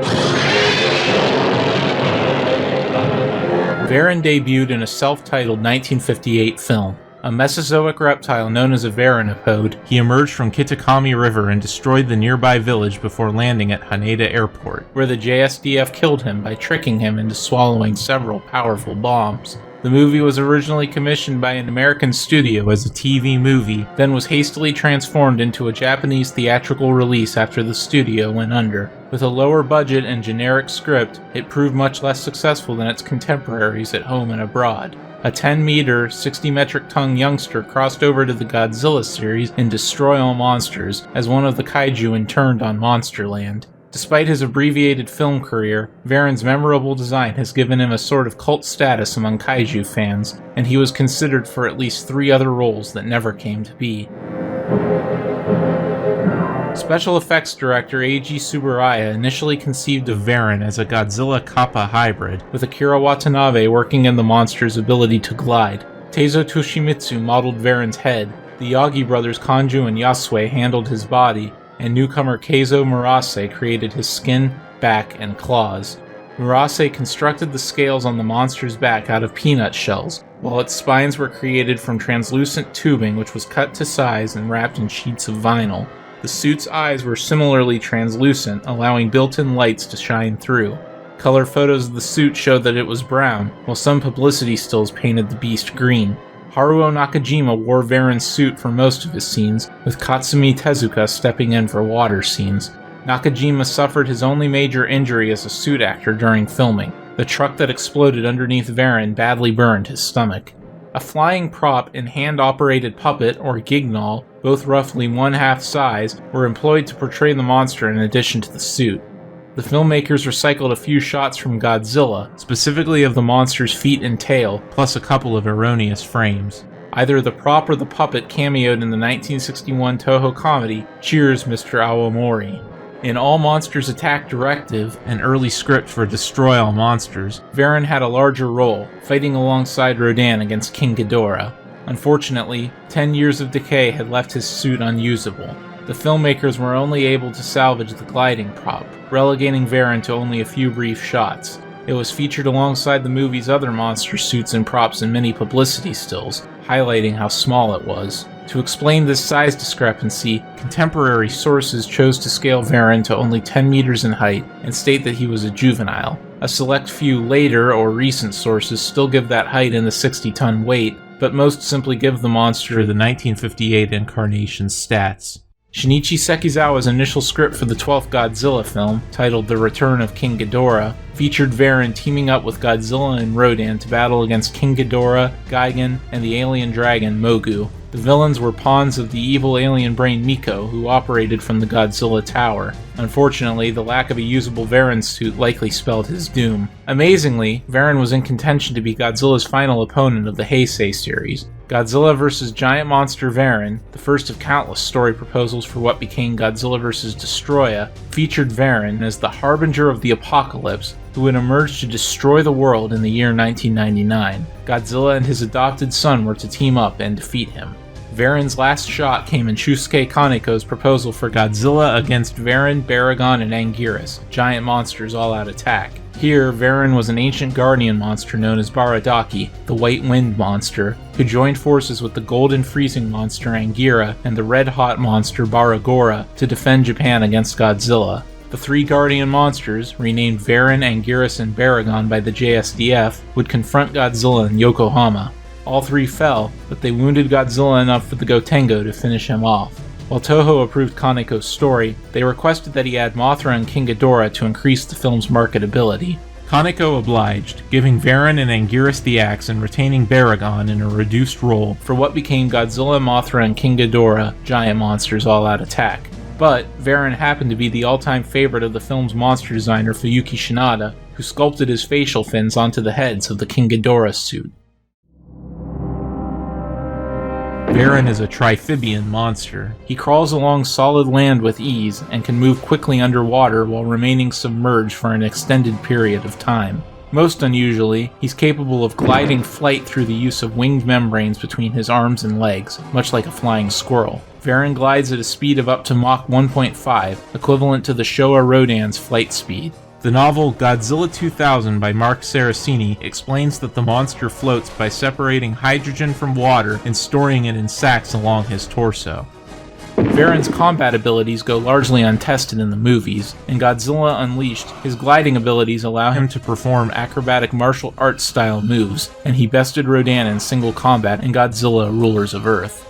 In Unleashed, Varan spits a pink sonic beam from his mouth, explained in the game's manual as an adaptation that allows him to communicate over vast distances. These waves can be weaponized to disrupt an opponent's sense of balance. He can also emit more concentrated blasts.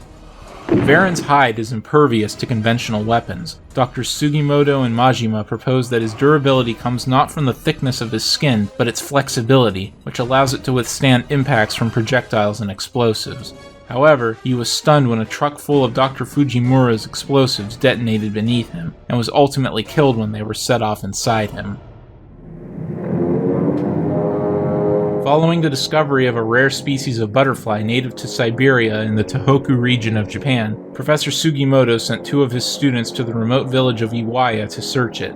However, both men were killed in a landslide which locals attributed to the local mountain god, Baradagi. Yuriko Shinjo, a reporter and sister of one of the two deceased students, traveled to Iwaya with photographer Horiguchi and Kenji Ozaki, another of Sugimoto's pupils. When they arrived, they found many of the villagers and a local priest praying for Baradagi's mercy.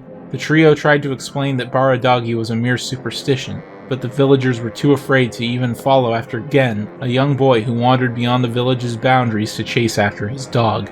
Once Yuriko found him, Ozaki convinced the villagers to meet them with another round of scientific guilt-tripping. He was immediately proven wrong when a colossal reptile emerged from the nearby lake and rampaged through the village, killing the village elder as he attempted to placate him.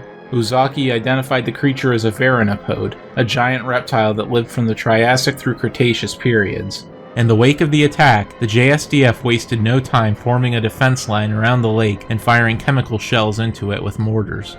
Varan rose from the lake once more, shrugging off their firepower. As they retreated, he chased Kenji and Yuriko into a cave, but Professor Sugimoto saved them by having nearby troops lure him away with flares. Rather than return to the lake, Varan unfurled large membranes between his limbs and glided into the distance. He splashed down in the sea and began approaching Tokyo. Air and naval units intercepted the monster, but could do nothing to halt his advance. Varan soon came ashore at Haneda Airport. As his hide was too tough to be penetrated with any known weapons, the JSDF made plans to destroy him from within instead. They tied experimental excavating explosives to flares dropped from the sky. The plan was successful as he swallowed the bombs, which subsequently exploded inside him. Mortally wounded, Varan crawled back into the ocean before the final bomb exploded. At the end of the 20th century, invading aliens known as the Keylocks seized control of Monsterland and unleashed its inhabitants to level Earth's major cities. They seemed to neglect Varan, but once humanity severed the Keylocks' mind control and established a control system of their own, he and the other monsters assembled at the foot of Mount Fuji to destroy the aliens' base of operations. Varan watched from a safe distance with Baragon and Manda as Godzilla and his allies fought and eventually killed the Keylocks' trump card, King Ghidorah. After the Big G smashed the base, Varan returned to Monsterland to live out his days in peace. Varan's next two appearances in kaiju films were even shorter, a stock footage shot at the beginning of Godzilla Final Wars, and a skull on a monitor in Pacific Rim Uprising. He also appears for a split second in the Godzilla Season 1 finale. Dallas Productions and Corey Productions severely modified Varan for American consumption. Retitled Varan the Unbelievable for its 1962 release, nearly all of the Toho drama unit's footage was replaced with the misadventures of Commander James Bradley, who wakes up Varan while conducting chemical tests. Dallas and Corey spent what must have been half of their $5 budget on a prop claw for the scene where Varan corners the new characters in a cave. His name is strangely never spoken in the film, though the villagers call him Obake, a type of yokai. His Godzilla-like roar was replaced with some low hissing and growling as well. Before he worked on the Heisei Gamera trilogy, Kazunori Ito was fond of inserting kaiju references into his anime scripts. In the 1986 OVA, Prefectural Earth Defense Force, an undercover Colonel Baradagi explains that it's impossible for a teacher to meet her parents because they died eating a flare in Haneda. Cue a brief but lavish recreation of the ending of Varan. Varan's been featured in several video games, usually as part of a large cast. His most noteworthy roles are as a boss character in Godzilla Monster of Monsters, and as a playable fighter in Godzilla Unleashed for the Wii. He was snubbed by the recent Godzilla Defense Force mobile game, although his sprite exists in the game's files, unused. During the few glorious years when Random House had the Godzilla license, Varan was featured in 3 picture books, 2 children's novels, and the young adult novel Godzilla 2000. He also would have appeared in the aptly titled Godzilla and the Lost Continent, which Random House cancelled after the failure of the 1998 TriStar film. In Godzilla Monster Apocalypse, an individual designated Varan II appeared alongside Baragon II and Anguirus IV in Los Angeles in 2030, after the 3 were attacked by Godzilla in the Pacific Ocean. Godzilla promptly destroyed all 3 monsters with a single blast of atomic breath. Author Renji Oki admitted that this scenario was inspired by Shusuke Kaneko's original concept for GMK. Varan's comic debut was in a manga adaptation of his movie. He had more luck in picture books than on the screen, popping up in several during the late 60s and early 70s, plus tie-in manga for Destroy All Monsters and All Monsters Attack. In 1990, the monster also appeared in the Godzilla comics Monster Warrior Godzilla story. 2 decades after that, Varan appeared in 3 comic series from IDW. In Godzilla Rulers of Earth, he burst out of a lake in China and proceeded to have quite the busy night, battling the military, Rodan, and Gaira. A later flashback showed that he appeared in ancient times. At some point, the Trilopods captured him and stored him in their hive, with one assuming his characteristics before facing Godzilla in LA. After King Caesar freed the monsters, Varan helped Zilla kill a Trilopod with Titanosaurus' traits, and even stood up to the colossal Megiddo. In Godzilla in Hell, a demonic version of Varan confronted Godzilla in an eternal ocean. In the final Godzilla comic published by IDW, Rage Across Time No. 5, Varan brawled with Godzilla, Anguirus, and Baragon in prehistoric times. Anguirus and the ongoing meteor strikes drove him off. Though he may well return in Season 2 of Godzilla, that wraps up Varan for now.